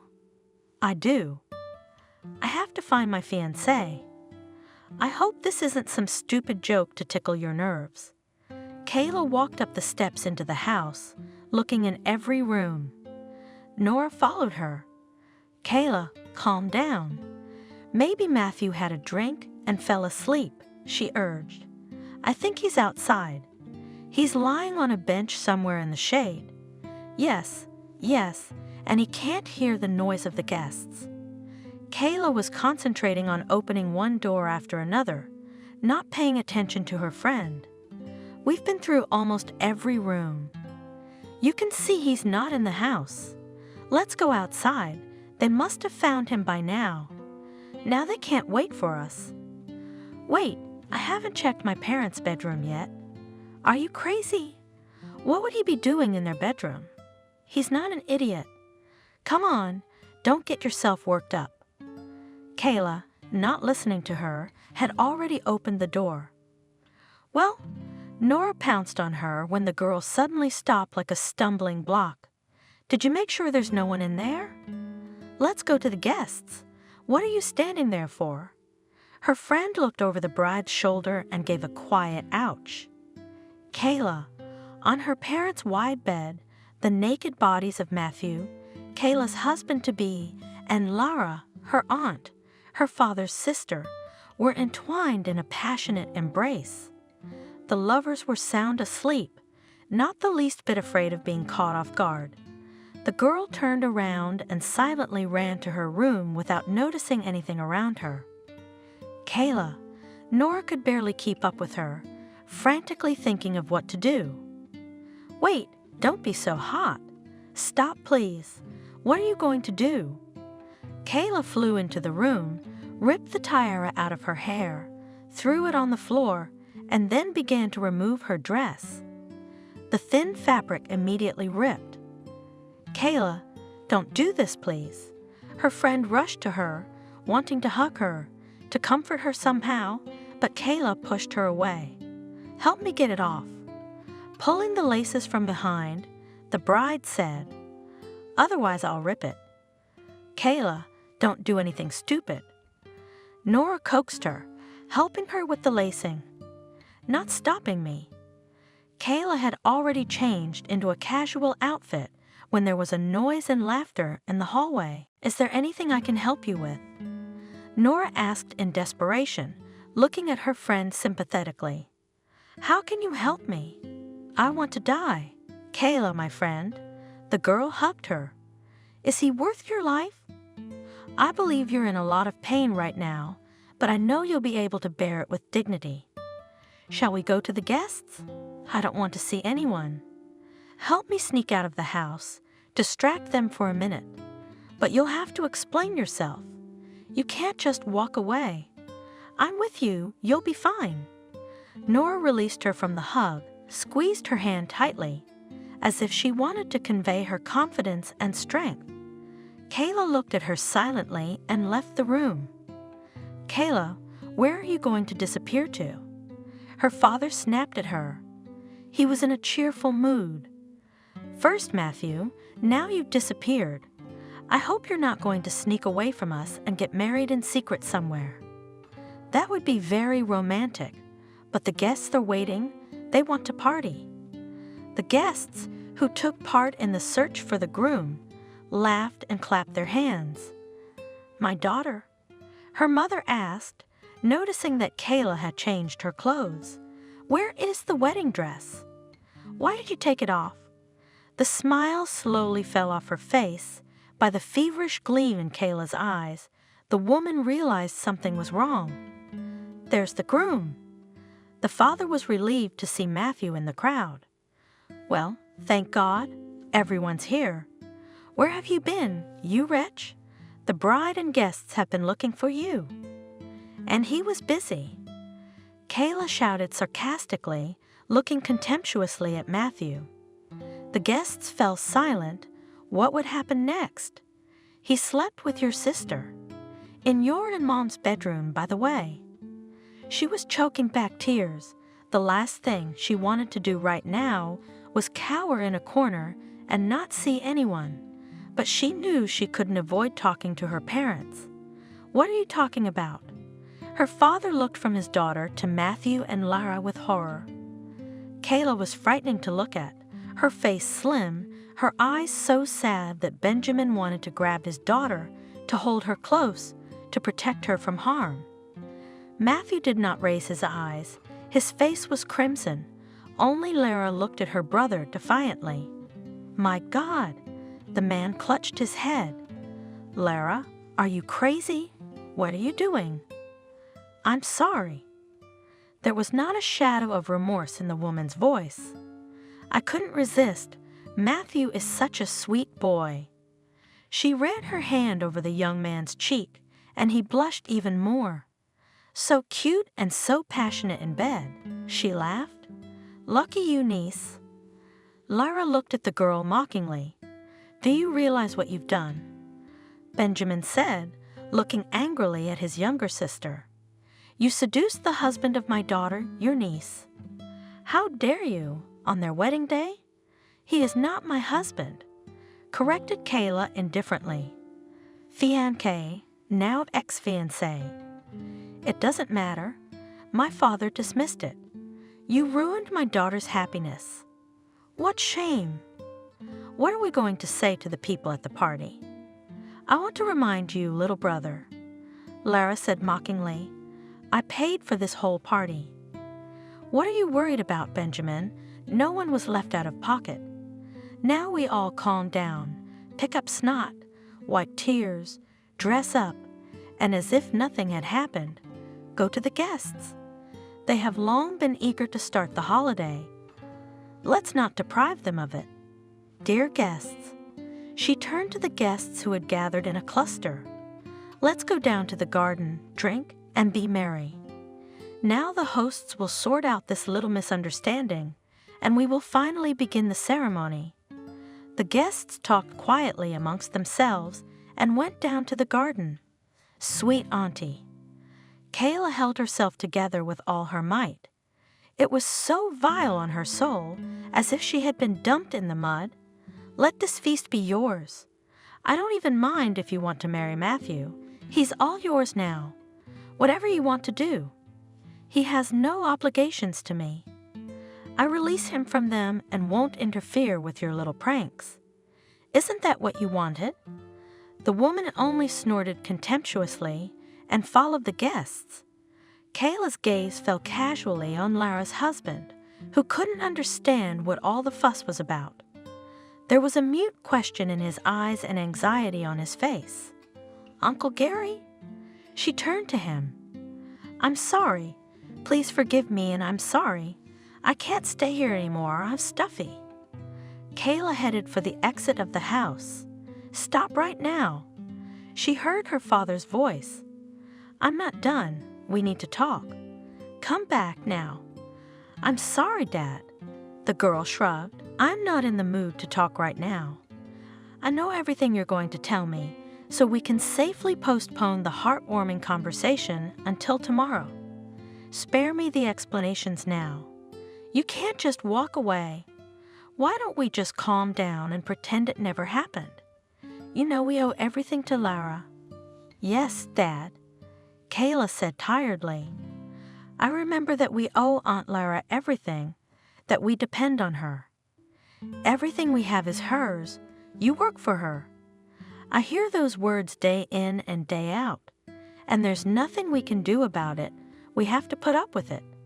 But that doesn't mean she has the right to seduce my future husband. We don't know who seduced who. Benjamin tried to stand up for his sister. "Dad, don't be a laughingstock. It's obvious who's who. Are you trying to protect her now? I realize we have to do something to keep the guests happy, and you're sorry if the money's wasted." "Really, daughter?" Benjamin blushed at her words. "The guests are in the house. The tables are set. It's awkward. We'll talk about it later, so we're late. Shall we go to the people? We can't really cancel the wedding. There's nothing wrong." "Nothing?" "Your daughter has just been treated like dirt. Don't pretend you don't realize the scandal your sister's gotten us into. Don't exaggerate." Father frowned. "Stop your hysterics. There will be a wedding no matter what." "No, Dad," the girl said firmly. "I'm tired of groveling. There won't be a wedding and there's no need to think of anything. I'm sure you'll find the right words to explain yourself to the guests." "Well, what are we going to tell them?" At a loss, asked the bewildered father. The mother was crying quietly on the sidelines. "If you want, say that I am crazy and I urgently need to be placed in an asylum. I don't care, but rather reveal the truth. Then no one will have any questions." Kayla headed for the exit of the house. No one got in her way. No one tried to stop her. She came upon her aunt, met her eyes for a moment, and walked on. Lara had a haughty smile on her face. "That would be something to worry about, little brother." Lara grinned and spoke. "She will run and come back. How will she live without money? You'll see she'll be home tonight. Where will she go without you? She's offended, you see. Has she lost it? Don't you realize what you've done? Benjamin attacked her. Why did you do all this? Everything was going so well, you couldn't stand it. I had a little fun." The woman looked at her brother unhappily. "I promise, I won't do it again, even if you don't pout at me. I don't understand how it occurred to you to go to bed with that boy, and even a few minutes before the wedding, with guests and a husband in the house. Haven't you had enough of mature men? You got into our bed, too. Why? Sporting interest." Lara laughed. "What can I do if I like young, handsome men?" He was pleased, by the way. "Would your daughter be able to give him what I gave him? She's no good in bed. Now he knows how a wife should please her husband, and that's a lesson to her. Don't flick your beak. You have to keep a man in your sights at all times." "I'm shocked. If you dare me again," Benjamin's voice is filled with metallic tones, "interfere in my daughter's life? I? What you?" "What will you do, Benjamin?" Lara squinted her eyes. "Remind you where you belong. Don't you forget yourself. Don't you ever raise your voice to me. Enough moralizing, it's time to go down to the guests. Think what you're going to say to them if you can't talk sense into your daughter." On the lawn, the guests languished in ignorance. The employees of the marriage institution impatiently looked at the clock. The appearance of the owners of the house was greeted with applause. What happened? It was coming from all directions. It's time to start the party. Our throats are already dry, and we haven't had a poppy in our mouths since morning. Where's the bride? Where's the groom gone again? Why do you always lose them? "Dear guests," trembling from the excitement, said Benjamin, "I have to inform you that there will be no wedding." "What do you mean there won't be a wedding?" "What's the matter? Is someone dead sick?" The crowd erupted again. There have been unforeseen circumstances. Please forgive us for spoiling the holiday." The guests chattered indignantly and slowly began to disperse. "And I want to have fun." A cheerful voice suddenly sounded on the lawn. "Why are the guests leaving?" "It has begun." Rolling her eyes to the sky, Lara said. Her husband, holding a champagne glass in his hand and not firmly on his feet, blocked the way. "Calm your husband down," Benjamin asked. "We don't need another scandal. Gary, shall we go home?" The woman spoke affectionately, taking her husband under her arm. "The party is already over." "Darling," the man, swaying with cloudy eyes, stared at his wife. "I don't want to go home. I want to have fun." "Why is everyone leaving?" "Stop them." He nimbly grabbed the arm of one of the guests, trying to hold on, but the man pushed him away sharply. Gary lost his balance and fell right onto the appetizer table. There was a pitiful clinking of clinking glasses. Champagne spilled. No drunken man screamed. "What's the pity?" "That's how money goes in the sand." He laughed drunkenly and crawled on his knees, trying to pick up the sandwiches that had fallen into the grass. "Hey, waiter, bring the tray. What's the point of wasting it?" "Enough," Lara said sternly. She took her husband under her arm and tried to get him to his feet. "Get up. Damn you, let's go home. When did you get so drunk? Leave me alone." He yanked his arm out. "Don't touch me. It's a shame we didn't get to go to the wedding. The day was ruined." "Benjamin," Lara threw an angry look at her brother. "What are you standing there for? Help me get him in the car. Can't you see he's out of his mind?" Drunk Gary was picked up and led to the car. "I don't want to leave." He wouldn't go. "Benjamin, tell her we haven't had a toast to the young ones yet." "Matthew, Kayla, be happy, guys," shouted the man, breaking out of his arms. "Love each other." "Bitter. Why doesn't anyone yell bitter?" "Be happy." Tears sprang from his eyes. "Lara," he cried, "I love you. Let me kiss you." "Benjamin, tell her we must celebrate your daughter's wedding." "Gary, calm down," Benjamin urged him. "We'll drink to the health of the young couple, but now go home." They got him into the car. Lara nodded goodbye to her brother and drove off. Finally, all the guests left.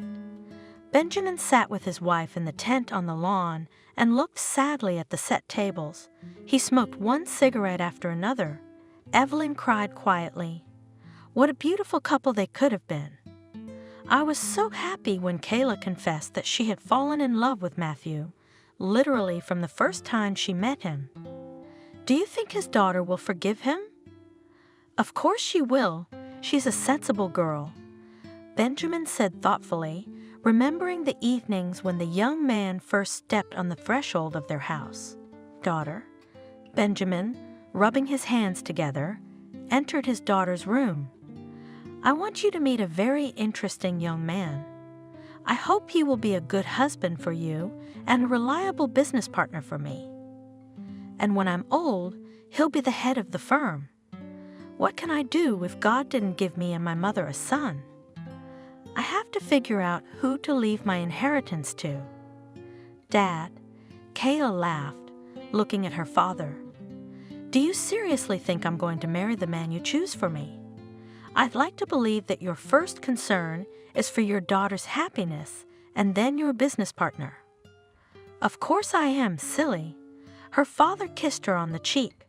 "But I don't want some gambler, without a tribe and without a family, to turn your head and take over the management of our firm.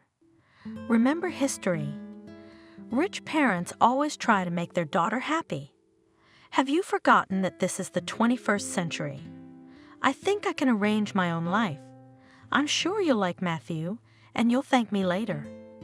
He's a young, but very smart and promising young man, and he's already running one of the divisions of his father's company.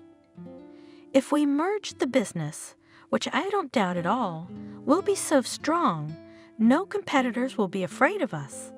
I hope he's at least handsome." The girl sighed doubtfully. "Yes, he is. I'm sure you'll like him right away. My mother and I wish you nothing but happiness." "Darling," Mother intervened in the conversation, "when will your acquaintance come to us?" "I think in a couple of days, and you, daughter, put on your best dress. Try to impress him. It won't be hard for you. You're a beauty."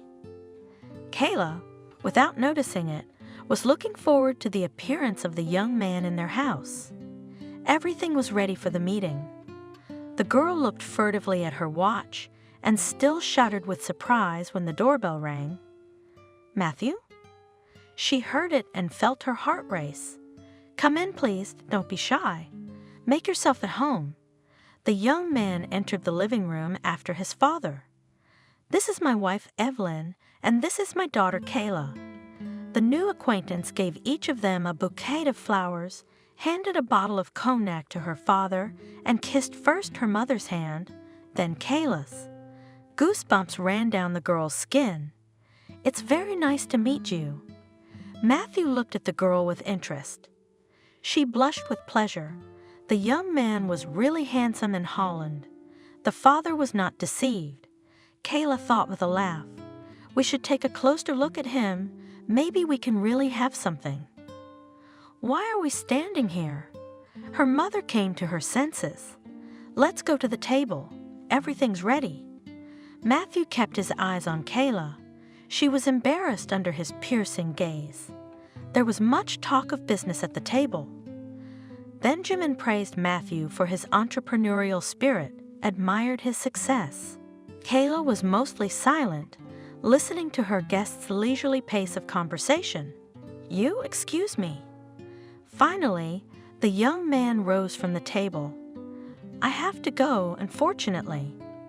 "Oh, that's too bad." Evelyn was saddened. "But you'll come again, won't you? We had such a good time." "I will." The guests bowed ceremoniously to their hosts. "It was a pleasure to meet you." "Kayla, my daughter." Her father addressed her. "Show Matthew out." The young people went outside. "Kayla," the young man spoke to her. "Let's go to the movies, shall we? Do you like movies or do you prefer the theater?" "I don't know," the girl was confused. "We still know each other so little. I think I've known you for a long time." Trying to catch her eye, said Matthew. "If someone had told me that Benjamin had such a beautiful daughter, I would have asked to visit. So shall we go to the movies?" "Well, okay." The girl answered shyly, unable to resist the charm of her new acquaintance. "And what picture will we watch?" "It doesn't matter, just to spend this evening next to you." He was silent for a moment. "And let's put aside the ceremonies and go to you." "I agree." Kayla laughed. "Give me your phone number. I'll call you and arrange a meeting." They exchanged phone numbers. "It was a pleasure to meet you." The young man kissed her cheek. The girl blushed with pleasure. Matthew got into the car, honked his horn, and drove away, and Kayla lost her peace. She immediately started calling her friend Nora. "You can't imagine how handsome he is," she said dreamily, "and how smart he is. So speaks well. I was listening to him. I'm sure I won't be bored with him. Beauty is not the point." Nora warned her. "He doesn't miss a single skirt. Why should you be so happy? You think it's easy to love a man who cheats? It's not a joke. So what? When we get married, he'll be completely different, you'll see. My love will do wonders for him. It's just that he's searching for his ideal. And you've decided that Matthew's ideal is you?" "I'm sure he is." Kayla said enthusiastically. "No man can compare to him. He's every woman's dream. How many men have you seen to compare?" Snorted her friend. "You've only known him for a little while, and you're ready to jump into marriage. What if it's love at first sight? You're stupid. You will have more than one night to cry into your pillow because of him, knowing that he is somewhere with another spends the evening. Think before you speak, yeah.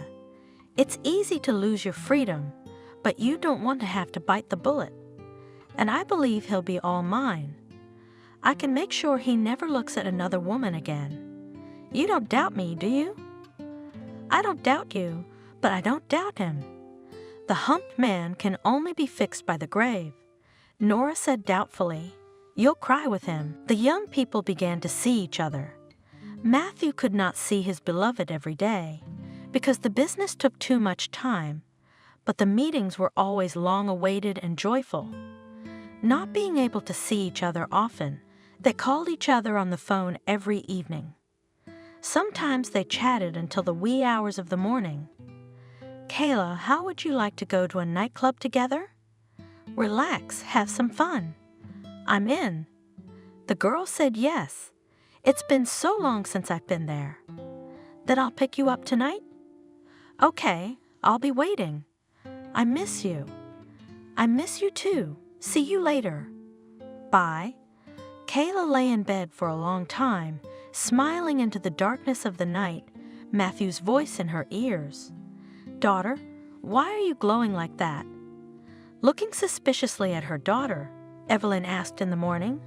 "Mommy." Kayla threw herself on her mother's neck. "Matthew invited me to the club." "So that's just great. I'm happy for you, dear." "Matthew, he's a wonderful boy, so reliable, and I feel so safe when you're with him." That's what a real man should be. The day of waiting for the meeting flew by. Kayla heard the sound of a car and ran outside. Matthew appeared with a huge bouquet of flowers. "Hi, these are for you." The young man held out the roses to her. "Thank you." The girl buried her nose in the flowers. "I'll put them in a vase and we can go." She went back into the house. What a magnificent bouquet! Her mother gasped as she accepted the flowers. "Matthew spoils you." "Mommy, he's so thoughtful." The girl quickly hugged her mother and ran away. The young people got into the car and went to rest. The club was crowded. "It's great here." Kayla, smiling, looked at the young man. "When I'm with you."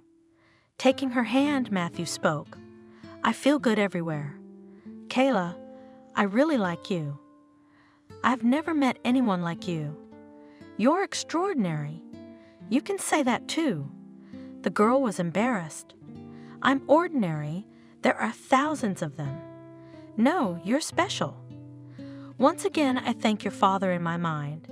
I really don't want to part with you. When I don't see you, it seems that all the light fades before my eyes." Kayla listened to his voice and was ready to hug the whole world.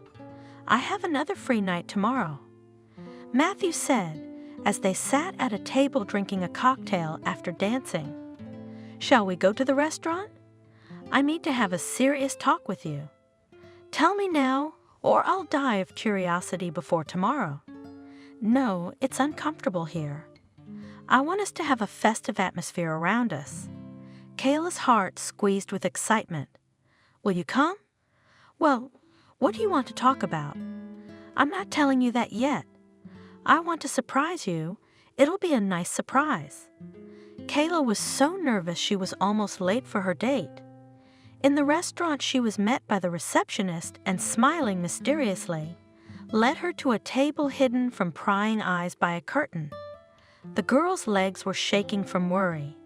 When the receptionist pulled back the drape, Kayla gasped. In the center of the table, there was a small bouquet of flowers, candles were burning, and the central wall was decorated with flowers made of balloons, ribbons, glowing garlands. "I've been waiting for you." Matthew stood up to meet her. "I was beginning to think you weren't coming." "I'm sorry." The girl said, embarrassed. "I was late. I was a little out of time." The young man gave her a hand and helped her sit down at the table. "I didn't know there were such nice places in this restaurant. Do you go to the restaurant often?" Matthew raised his eyebrows in surprise. No, I don't, Nora protested. But no one I know who frequents the restaurant has ever told me that. Meanwhile, the waiter brought appetizers and poured wine into glasses. Have I told you before that you're very beautiful? Matthew raised his glass. You are a mystery to me, a magic. You've done the unbelievable. I'm not interested in anyone but you. No woman in the world compares to you. You're my cosmos, my unattainable dream. Kayla blushed with pleasure at these words. She was afraid to frighten her guesses, but in her heart, she secretly waited for Matthew to say the long-awaited words. I would like to live with you all my life. The girl's heart was ready to jump out of her chest. I have a surprise for you. At these words, the parterres slid apart and the magician entered. The girl laughed merrily. What a surprise! I've long since come out of childhood. We are all children at heart.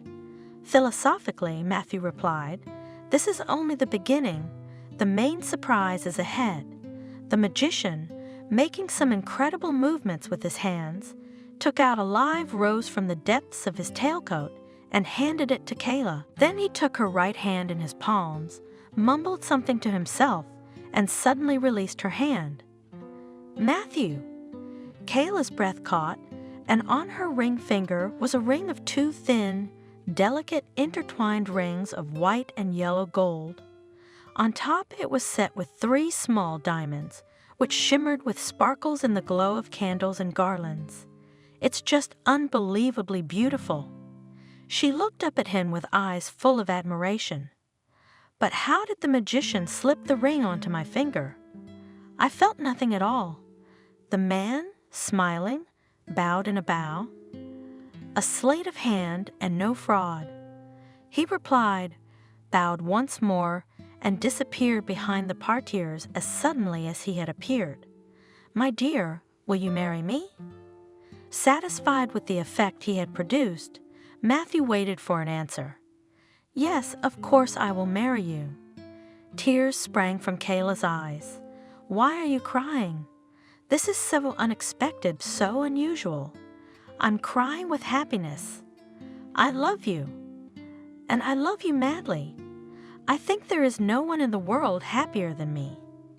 The young man took her hand and kissed it tenderly. I am also happy that such a girl reciprocated me. She looked adoringly at Matthew. Now we have to announce to everyone that we are going to get married. The days until the wedding will drag on for an agonizingly long time, but I'm willing to wait as long as it takes, because the reward is you. They reached toward each other and fell into a long kiss. After dinner at the restaurant, Matthew walked Kayla home. They decided to make the wedding announcement, bringing both families together. Nora? The girl secluded herself in her room and immediately started calling her friend. Matthew proposed to me. We're getting married. I was afraid he'd never want to commit to me, and then it happened. And you said yes, of course. Yes, she laughed.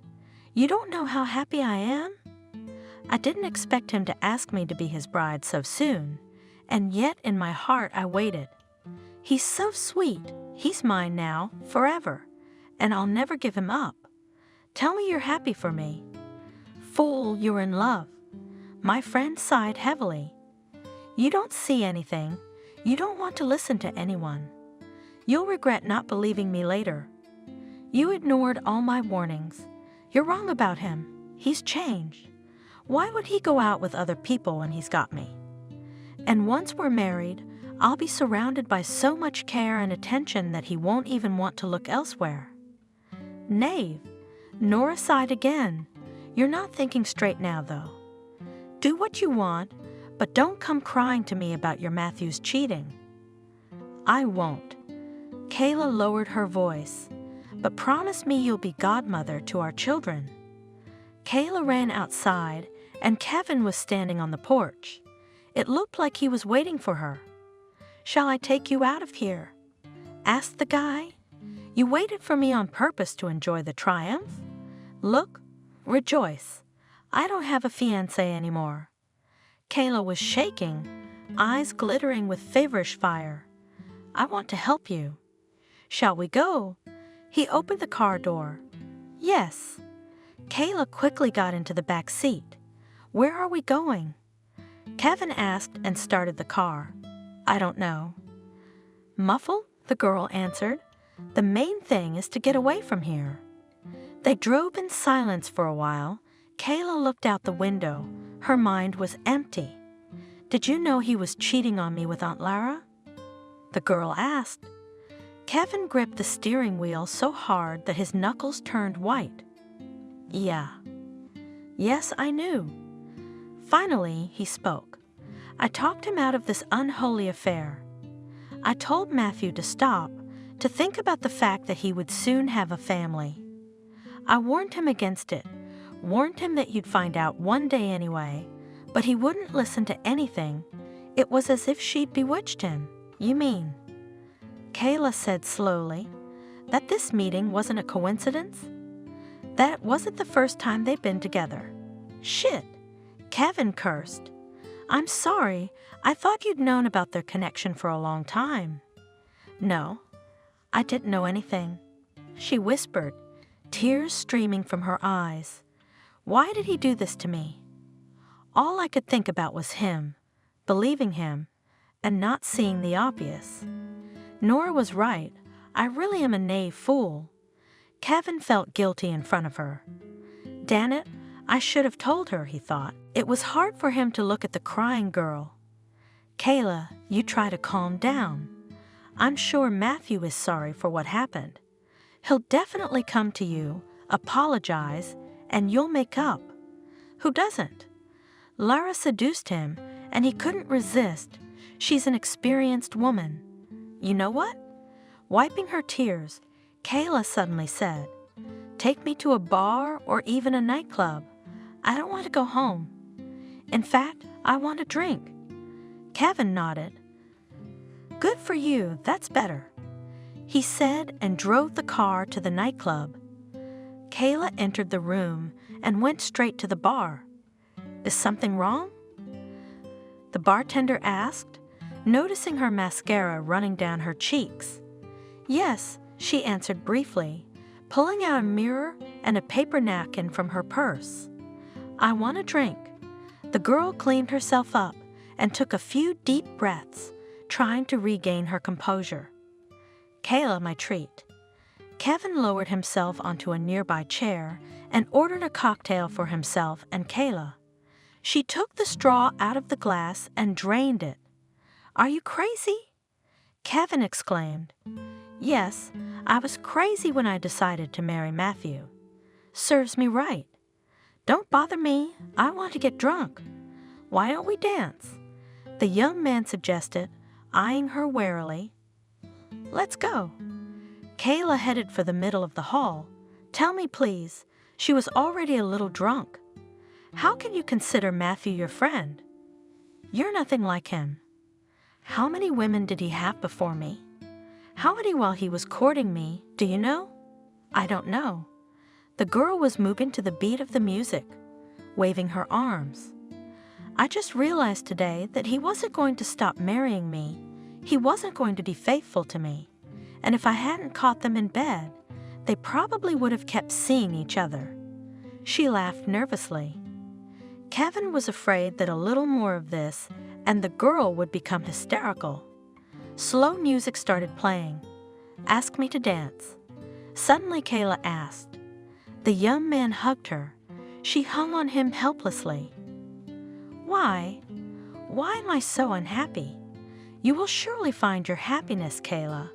Gently pressing her against him, Kevin soothed her. "Do you think so?" She looked at him with interest. "Let's drink to love and true friendship." She freed herself from his embrace and headed towards the bar with a firm step. "Young man," with difficulty pronouncing the words, the girl asked, "Pour me some more of your magic soothing drink. I'm not so sick at heart anymore." "Yes, thank you. But don't drink it in one gulp," the bartender warned her. "Otherwise you won't taste the cocktail." "That's true." She shook her head.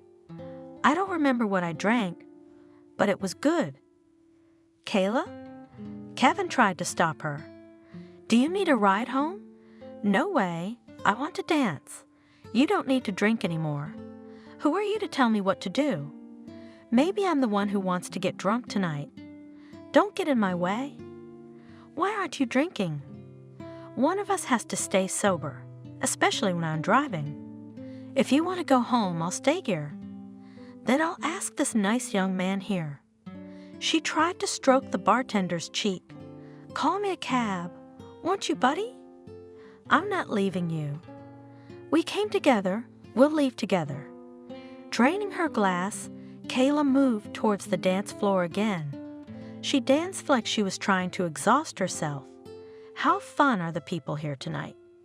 Jumping and waving her arms, she said, I feel very good. Thank you for bringing me here. You're a good man.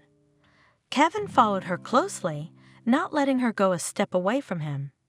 When she was tired, she almost fell at the feet of the dancers. The young man picked her up in his arms and carried her to the car. It was dawn when Kevin drove Kayla home. Oh, the girl moaned as she opened her eyes. The sun is so bright. What a headache. She wanted to get up, but leaned back against the pillow and closed her eyes, nausea rising in her throat. Good morning, beautiful. She heard a man's voice above her head. With difficulty, she opened her eyes again and squinted at the man. Oh, God! She whispered immediately, forgetting her headache, pulling the blanket up higher. You, me? What are you doing here? Where am I? Don't be nervous, please. You're in my house. Why did you bring me here? Looking at him suspiciously, the girl asked. You flatly refused to go home, so what was I supposed to do? Here, have a drink. He handed her a glass of water and a pill.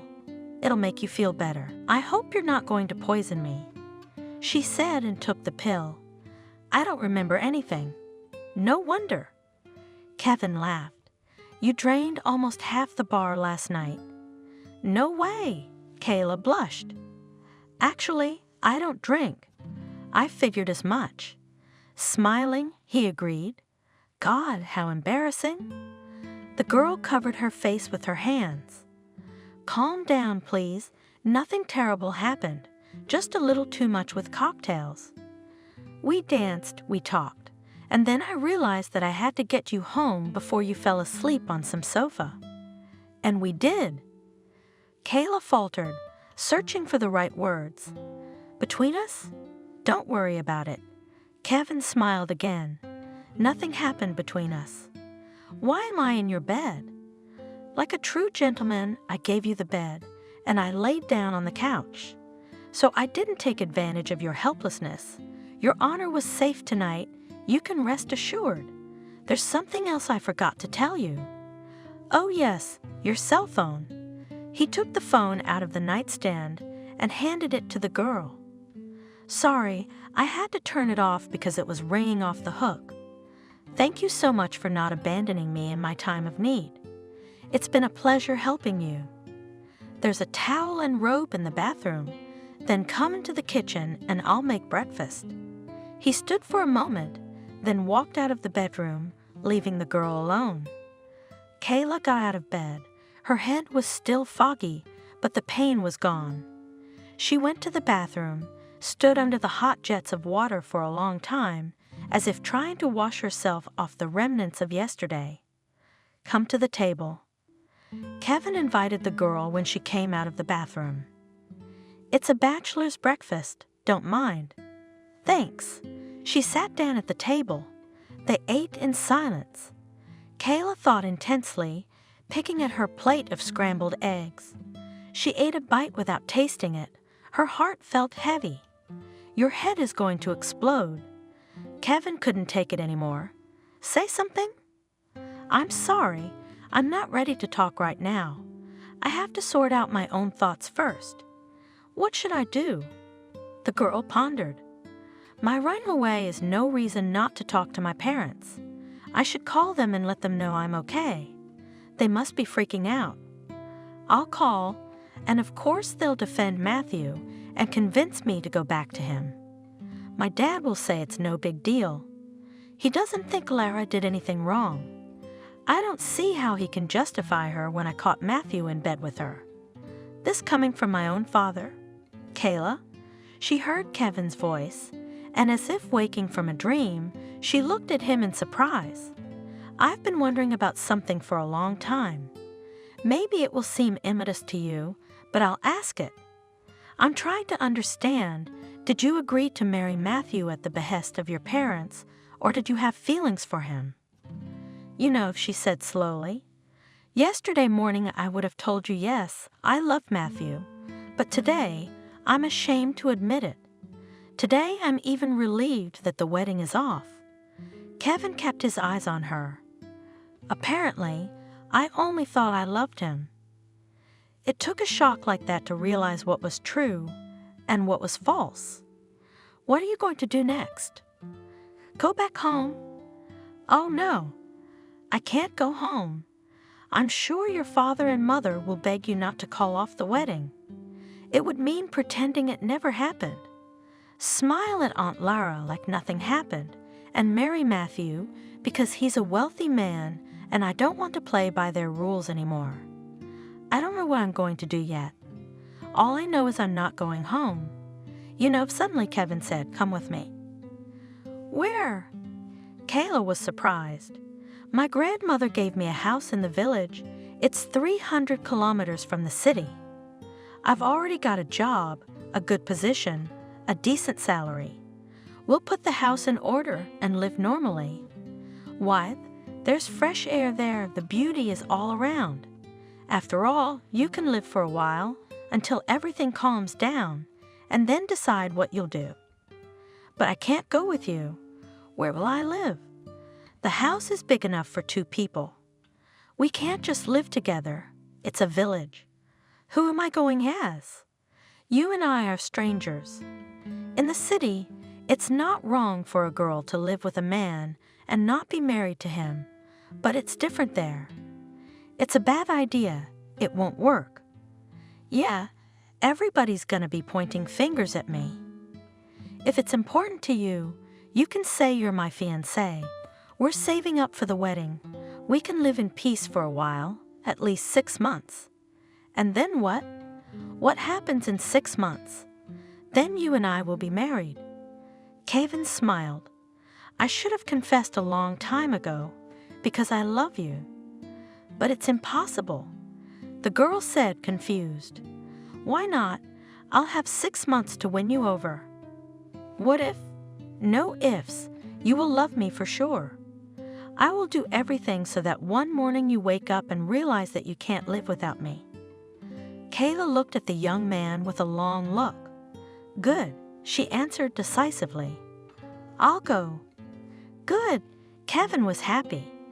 Then let's get ready, get some groceries, and go to the village, away from the problems of the city. What are we going to do there when we get there? First, we need to assess the situation, see what condition the house is in.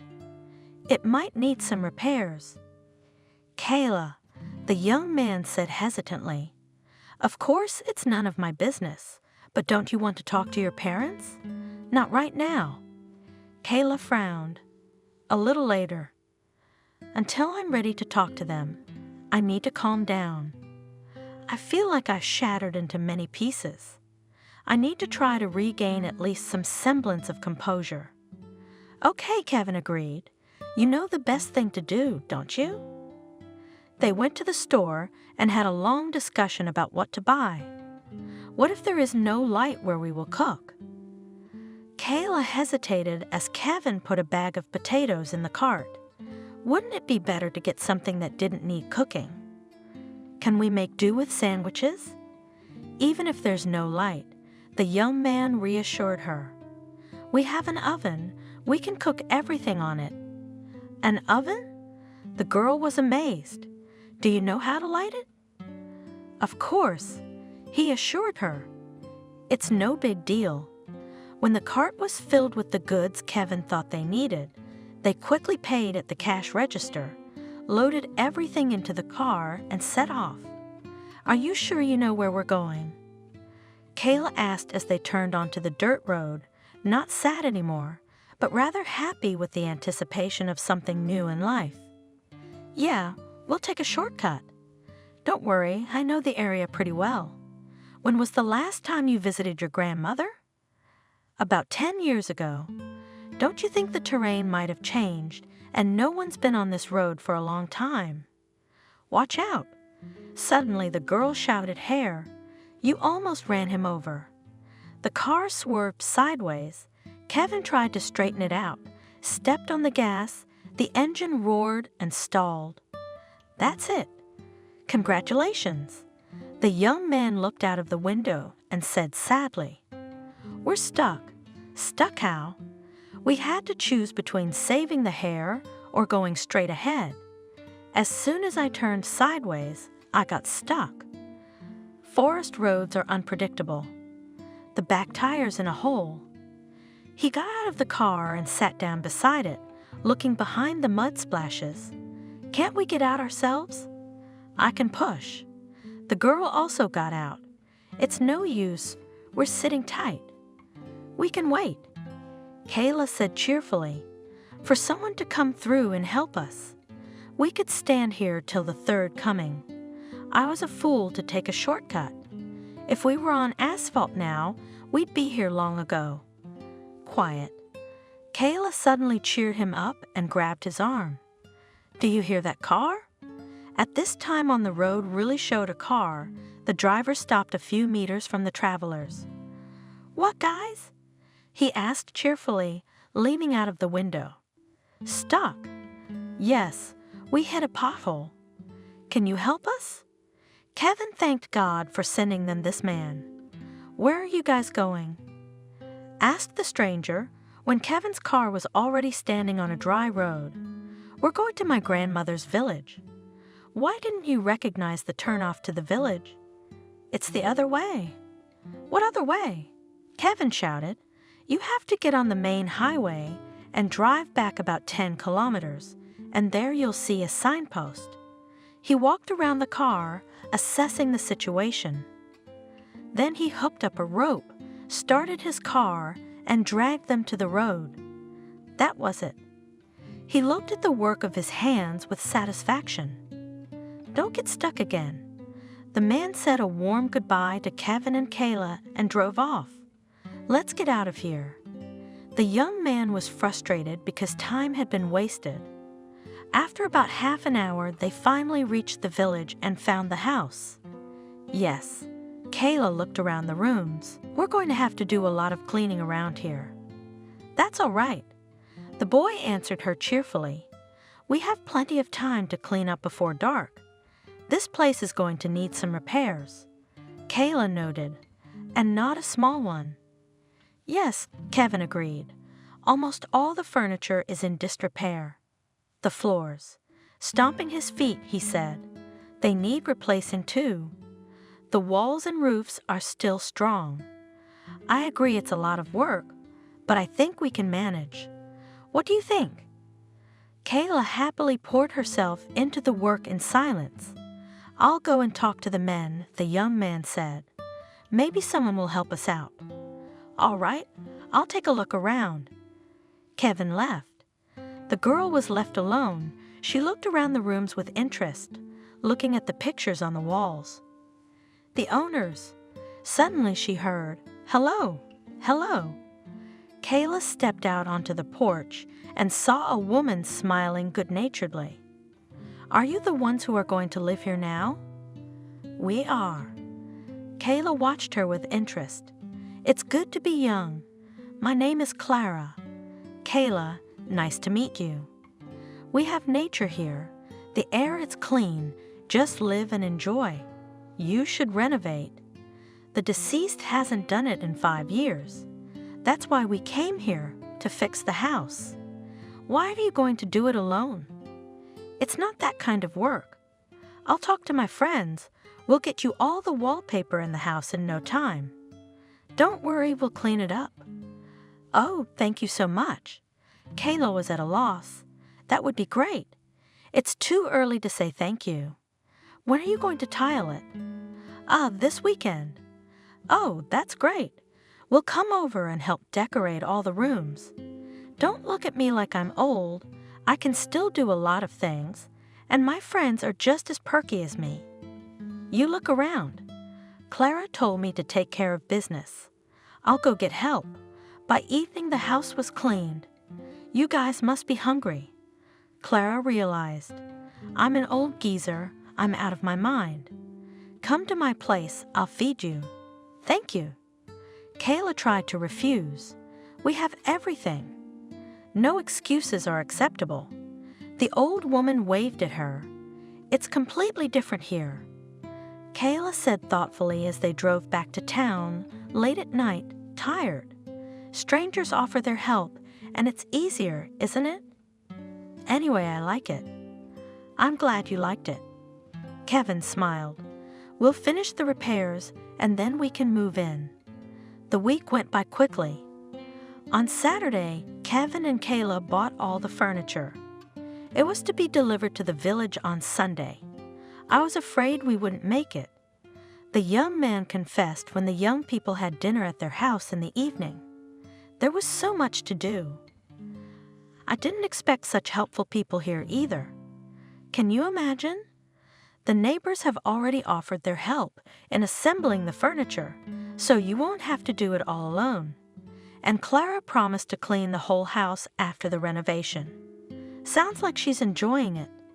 I'm glad we have such a friendly neighbor. Sunday all day, I didn't even have time to sit down to rest. Guys, Clara stopped by when the furniture was already assembled. All that was left was to set it up and mop the floors. Finish up here and come and have a bath. It's the nicest thing to do before the work week, to wash off all the dirt. Oh, right, Kevin caught on. I have my first day of work tomorrow. Tired, Kevin and Kayla fell asleep. Kevin had to go to work today. The first thing that came to her mind when she woke up was looking in the new refrigerator and pulling out a plate of eggs. Yawning and pulling himself up, the young man peered into the skillet. How delicious it smells! Where did the eggs come from? Clara obliged. Kayla smiled. Why are you up so early? I could have made eggs myself. Sit down. The girl put the contents of the frying pan on plates. I want to go to the city. Why? Kevin looked at her questioningly. I've decided to stop hiding. I need to talk to my parents. Maybe now they'll hear me. I'm under no illusions, though. Dad's probably still mad. You're right. We'll have to talk sooner or later. He took the car keys out of his jacket. Here, it'll be quicker. Oh, and one more thing. He took out some money and put it on the table. Take it. It'll come in handy. Kevin, the girl looked at him gratefully. Thank you so much for your support. I will definitely come back.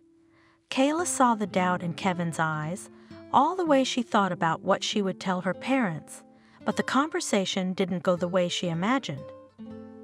Kayla, her father shouted when she appeared on the doorstep. Where have you been all this time? No call, no message. My mother and I almost went crazy. My daughter, her mother wailed, hugging her. At least Nora called and said you were all right.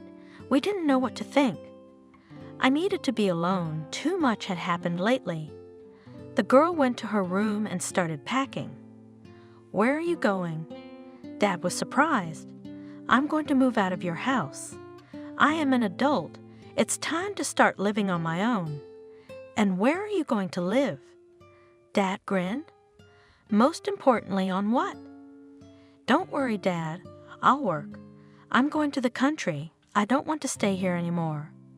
I didn't know Matthew had decided to trade city life for country life. What's Matthew got to do with it? Kayla asked, still packing. It's over with him. I'm going with Kevin. He's got a house in the village, and we've been renovating it this week. Kevin's already got a job, and I'll find something to do. We'll be all right.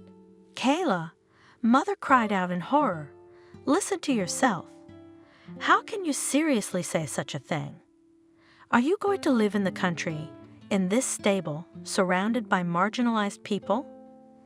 And this Kevin, how could he let you do repairs? Yes, he's a real exploiter. You're crazy. Who did you trade Matthew for? With him, you could have had a home, you wouldn't have had to work, and in a year you'd be giving us grandchildren. And now what? What are you going to become in a year in the country? My God, this is my daughter talking. Mom, I can do my own thing in the country, believe me. How can you think of self-development there? Do you think you'll be happier with Kevin? With that bastard? He's no match for Matthew. Matthew is such a subtle, intelligent boy. Father, why don't you say something? Evelyn turned to her husband in despair. Oh yes, Kayla nodded. Matthew may be smart, but it's hard to argue with that. I just don't want to have to guess every time he walks out the door.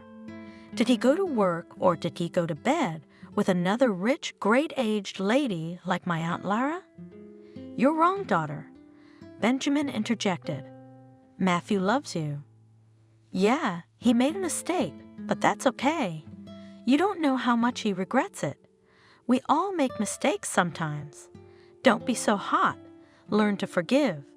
Come on, stop fooling around. We've played enough. You've shown your independence. We realize the little girl has grown up, but you have to stop. Come home. That's enough. You've had enough. The father tried to take the suitcases from his daughter, but she gently pulled him away. You still don't get it. I'm not joking or playing around. I'm serious about starting a new life. I'm tired of fitting in, of playing the good girl. Well, think about it. Why do you want to do all this? You have a home here. We're close by. The girl saw her father struggling to stay calm. What awaits you in the village? Kevin? Who the hell is he and where did he come from? You know him not well enough. Leave him alone. In a week he won't even remember you. And Matthew? You know each other perfectly well. You're hurt now, we understand, but it'll pass. You just give Matthew a chance to make it right. Do you hear me? Why don't you say anything? Dad, I can hear you perfectly well, and I know what you're going to say next.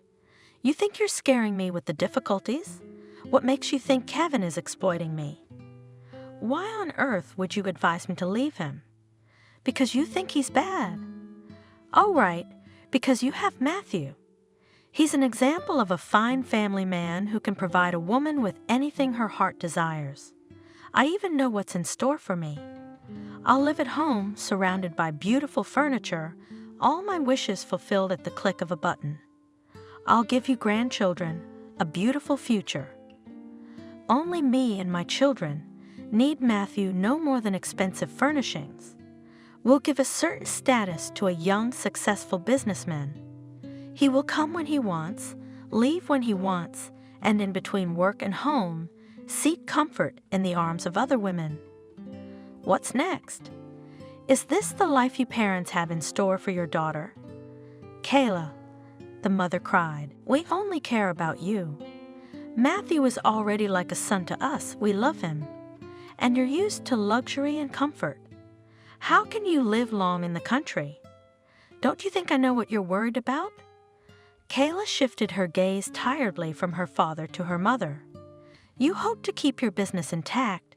You don't care how Matthew and I get along. You think you have the right to tell me who to live with, how to live my life, because you're going to provide us with money, and you remember to remind me of that every day, but I don't need it. Why? What do you need? What is there in this stinking hole but not in our house? What else do you need? My father didn't hold back anymore. I already have everything I need, a house, girlfriends I can just have tea with and have a heart-to-heart talk with. They don't care about my status or the thickness of my parents' wallet. Most importantly, I have a man I love who cares, who listens to me, not swatting me away like an annoying fly, And he loves me simply because I am me, not because my parents have money. Kayla, my mother splashed her hands. Are you crazy? That Kevin was bewitching you. Wait till you remember what I said when he forbids you to talk to your parents. Leave him for God's sake. Listen to us. We've seen a lot of things in life, and you're inexperienced. You're easily fooled. Mom, do you realize that I'm really happy now? Daughter, father coughed. Because of you, our whole business is falling apart. Think of your mother and me. We've done so much for you. We can't lose everything because of your resentment. You have to go back to Matthew, or Lara will pull the money from the firm, and we'll deal with it. I was counting on your husband's father for support. I feel sorry for you, honestly. The girl looked sadly at her parents. I don't know when you became like this. Dad, you loved Mom, didn't you? You didn't even want to work with Aunt Lara before. And now what? Why is working with her and your own comfort more important to you than my happiness? She was quiet for a moment. I don't want to fight with you, but I'm not leaving Kevin. Let's end our useless argument here. I guess we're not speaking the same language yet. She was determined to leave. Kayla, don't go. Please stay. Her mother begged her. Okay, you'll go back to Kevin, but later. Stay at home. We'll think it over, talk it over, take our time. Don't do anything stupid. Please, sweetheart. Mom. Kayla stopped, hugged her. I love you, but I'm not staying. I hope someday you will understand me and forgive me. The girl got into the car, waved goodbye to her mother, glanced at the house. Her father's figure loomed in the window. Is she gone? Benjamin asked. Gone, hard, sighed Evelyn. What are we going to do now? The man went into his office, sat down at his desk, propped his head up with his hand, and said gloomily into space, Why did I get involved with Lara? I wouldn't owe anyone anything now. A heavy memory was weighing on him. Benjamin had berated himself more than once for agreeing to do business with his sister. At the time, it seemed to him, he had made the only right decision. Slowly we're building up sales. Benjamin paced the office. Funds are tight. You could take out a loan. The wife stammered. I'm all over these loans. The man sat down abruptly in his chair. Profit is only enough to cover debt obligations, and there is not enough left for development. But others also take loans for development. And the bank refused us this time because we already have a lot of loans. We need an investor. Then we could not only quickly close all the loans, but also increase turnover. The niche is profitable. Household appliances will always be in demand. So none of your fellow entrepreneurs will give you money. Maybe they would, but they would have to share the company's shares, and I wouldn't like that very much. I don't know what's going on. I don't want to mess with strangers. While Benjamin and Evelyn were discussing the problems of the family business, the doorbell rang. I'll get it. A woman came up. Lara? Benjamin heard his wife's surprised voice. What a surprise. What brings you here? And why alone? Where's your husband? Hello, brother. The young woman threw herself at the man's neck. Am I glad to see you? There you go, sister. He hugged her. Tell me how you are. I came to visit you. Husband? He's dead. I'm free again. Dead how? Evelyn gasped. Why? Why didn't you call? We would have come to support you. I beg you. The guest wrinkled her nose. Died of old age. It's already clear. Don't pretend you didn't know who I married. We were surprised at your choice, of course. He was a good husband to you and seemed to love you sincerely. And you must have loved him too. Otherwise, why did you marry him? What kind of love are you talking about, Evelyn? My husband was twice my age, His only virtue was that he was rich, and yet I shouldn't have told you. The lady of the house lamented. We are not strangers to him. We'd like to see him off to his final resting place, too. There was someone to see him off without you. Lara waved her hand carelessly. So don't worry, the main thing is that I'm fabulously rich now. All movable and immovable property has gone to me. Lately, as I felt, I began to take interest in the affairs of the company, the owner of which was my husband. So I can handle it. I have reliable people. You must be tired from the road. Evelyn caught on. Come on, I'll show you to your room. We'll meet in the kitchen in half an hour. The woman quickly assembled a festive table for her sister's arrival. Benjamin opened a bottle of wine.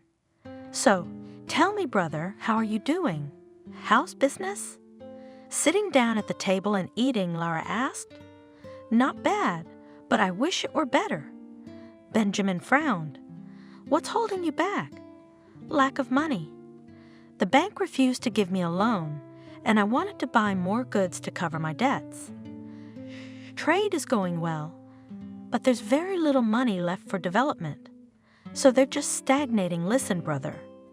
Lara clapped him on the shoulder. I'm ready to invest in your firm. You? Benjamin was surprised. Why, I have the money, so what will they be idle? We'll make a family business out of it, you know. What do you say, brother? I gotta think about it. Think. I'm in no hurry. But I won't wait long. The money has to work. Benjamin thought all night and called his sister in the morning. Lara, I agree. Good. She was happy. I'll tell my lawyers to take care of the contract, and we'll meet to discuss the terms. A week later, Benjamin sat in the negotiating room and scrutinized the contract. Lara, I don't get it, do I?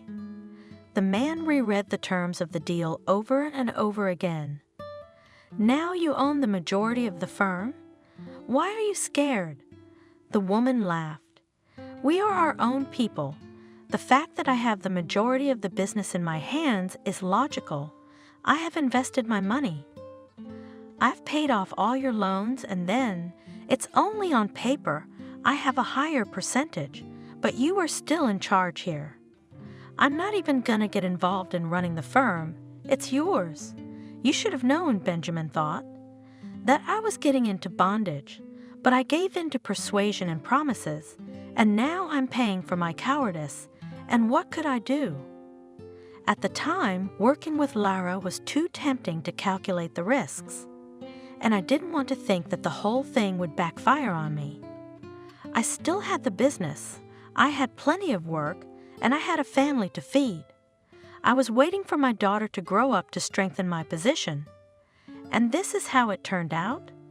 Benjamin stood up, went to the bar, poured cognac into a glass and drank it. What to do? How to bring back the rebellious daughter? Meanwhile, Kayla bought groceries, dishes, and all the little things she lacked in the household and got into the car. Suddenly, the phone rang. Kayla, hello.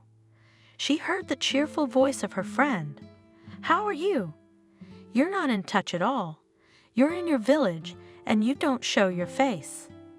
Nora, it's so good to hear from you. I'm just in town, but I'm on my way back to the village. Where are you? I want to see you. Is there a coffee shop nearby? Why don't we sit and talk for a while? Okay, I'll wait for you. Half an hour later, the friends were already sitting in the nearest cafe. I can't get used to Kevin, Kayla admitted. He's nothing like Matthew. What do you mean different? Nora wondered. He does all the housework with ease. I'm used to having helpers around the house, and Kevin can do everything himself. You know, he can even cook better than me. He can't be bothered to clear the table, do the dishes. So it's good that you don't like it. I don't get it. Is he a homebody who doesn't socialize? On the contrary, he's new at his job and his coworkers already like him. Does he offend you? No way. Kayla made big eyes. He is ready to carry me in his arms, fulfills all my wishes. Friend, you are the happiest woman. Nora exclaimed, I envy you. Thank God you got rid of that pompous, self-righteous peacock, your Matthew. What a life you'd have had with him. Nothing but tears. I suppose you're right. She glanced furtively at her watch. Can't wait to get back to Kevin. She asked with a smile. I'll admit it, honestly. Yeah. Kayla blushed. Go. I'm happy for you. Say hi to Kevin. I'll be sure to come visit. The friends hugged each other warmly, said goodbye, and Kayla left. The days flew by. Kayla, one night after dinner, Kevin suggested, why don't we go for a walk by the river? I'd love to. The girl loved their evening walks. How nice is it here? She said dreamily, looking at the thick fog that was rising from the river. Kevin put his arm around Kayla and smiled. Maybe your parents had gotten better since last time? He asked hopefully. I wouldn't count on it. Kayla answered. Besides, the situation with Matthew hasn't changed. My aunt isn't interested in him anymore, but she is interested in working with his father, and his father will only agree to work with her if Matthew and I get married or if he gets 15% of the company. There's no way his father's gonna go for that. It's a vicious circle. My parents are still mad at me. Kayla, I know we're not at a fancy restaurant or even a restaurant. Anyway, whatever. But I wanted to ask you something. About what? She smiled. Will you marry me? He asked, holding out a ring box to the girl. Kevin. The girl looked at him with tear-stained eyes. Of course, I would love to be your wife. Even without your parents' consent? Even without my parents' consent. I love you very much. I love you too. Kevin put his arms around her and kissed her hard. One day Kayla saw a strange car in the window that stopped in front of their house. Who was it? The girl wondered. The car is unfamiliar. Kevin did not warn her that we would have guests. To her horror, Matthew got out of the car. He looked around the house condescendingly and headed for the gate. Why did you come here? Kayla stepped out onto the porch and folded her arms across her chest, signaling that this guest was not welcome. How'd you find us? Jesus, Kayla! What's with the manners? You've only lived here for a short time, and you've forgotten how to behave? Guests should be made welcome. As far as I know, that's how it's done in the village. Give me a hug. At least pretend you're happy to see me. You're not welcome, and it's better if you leave now. I beg you, don't pretend that you're not glad to see me. Let me come into the house. We're not going to talk in the street.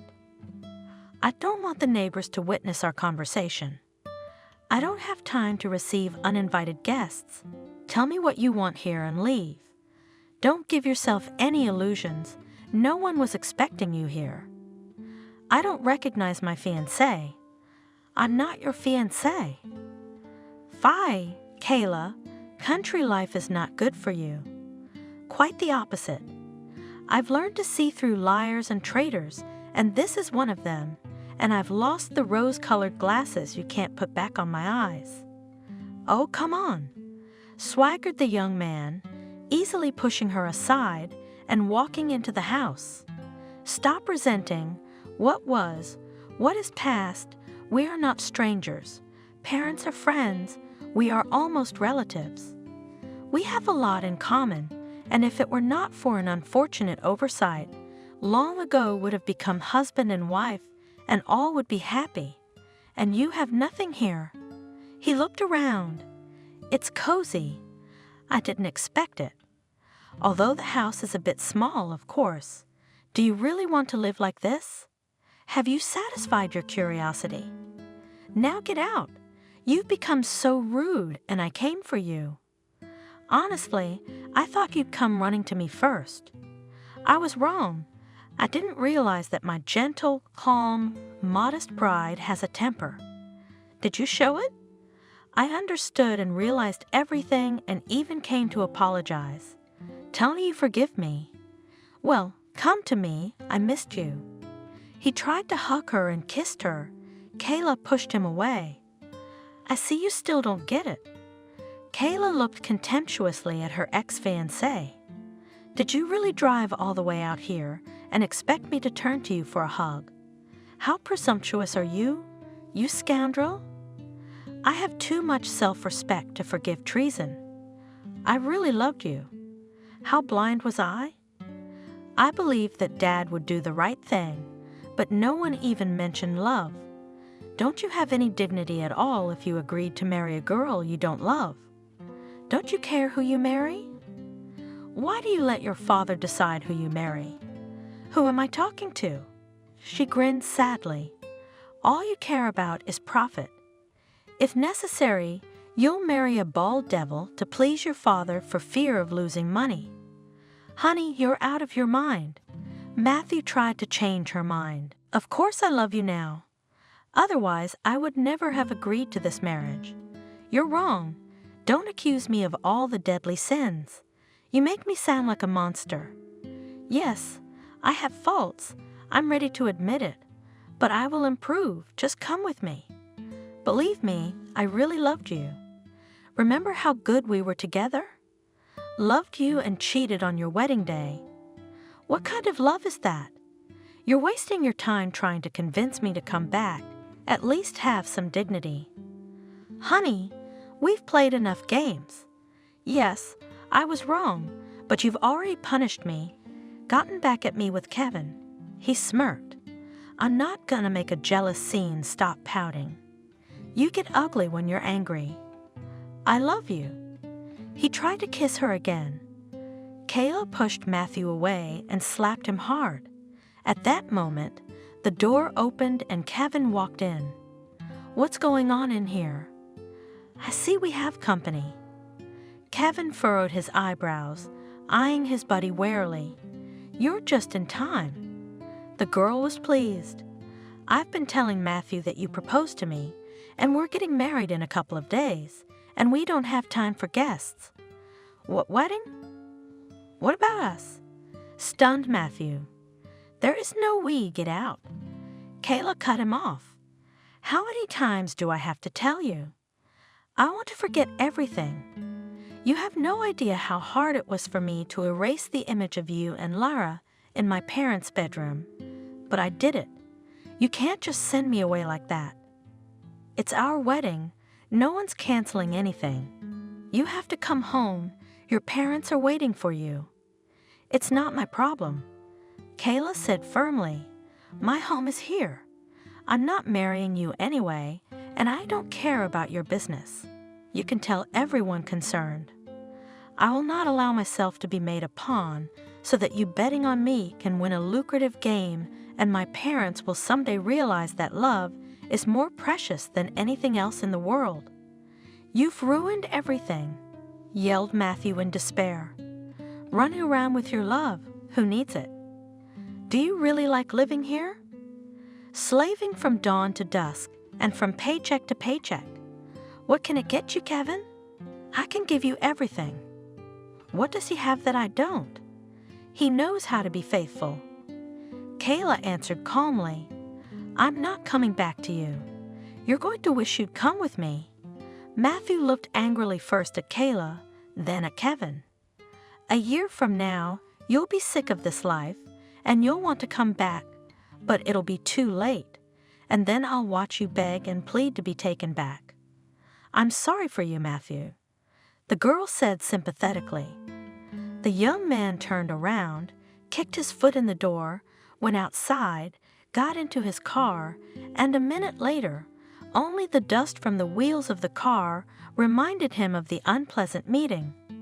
I'm sorry you had to listen to the nonsense Matthew was talking. Kayla walked over and gave Kevin a hug. I have a proposition. What is it? Kevin hesitated and said, let's get ready for the wedding. Kayla laughed merrily, clung to him even tighter. I'm the luckiest woman in the world." Kevin leaned down to place a long, loving kiss on her lips.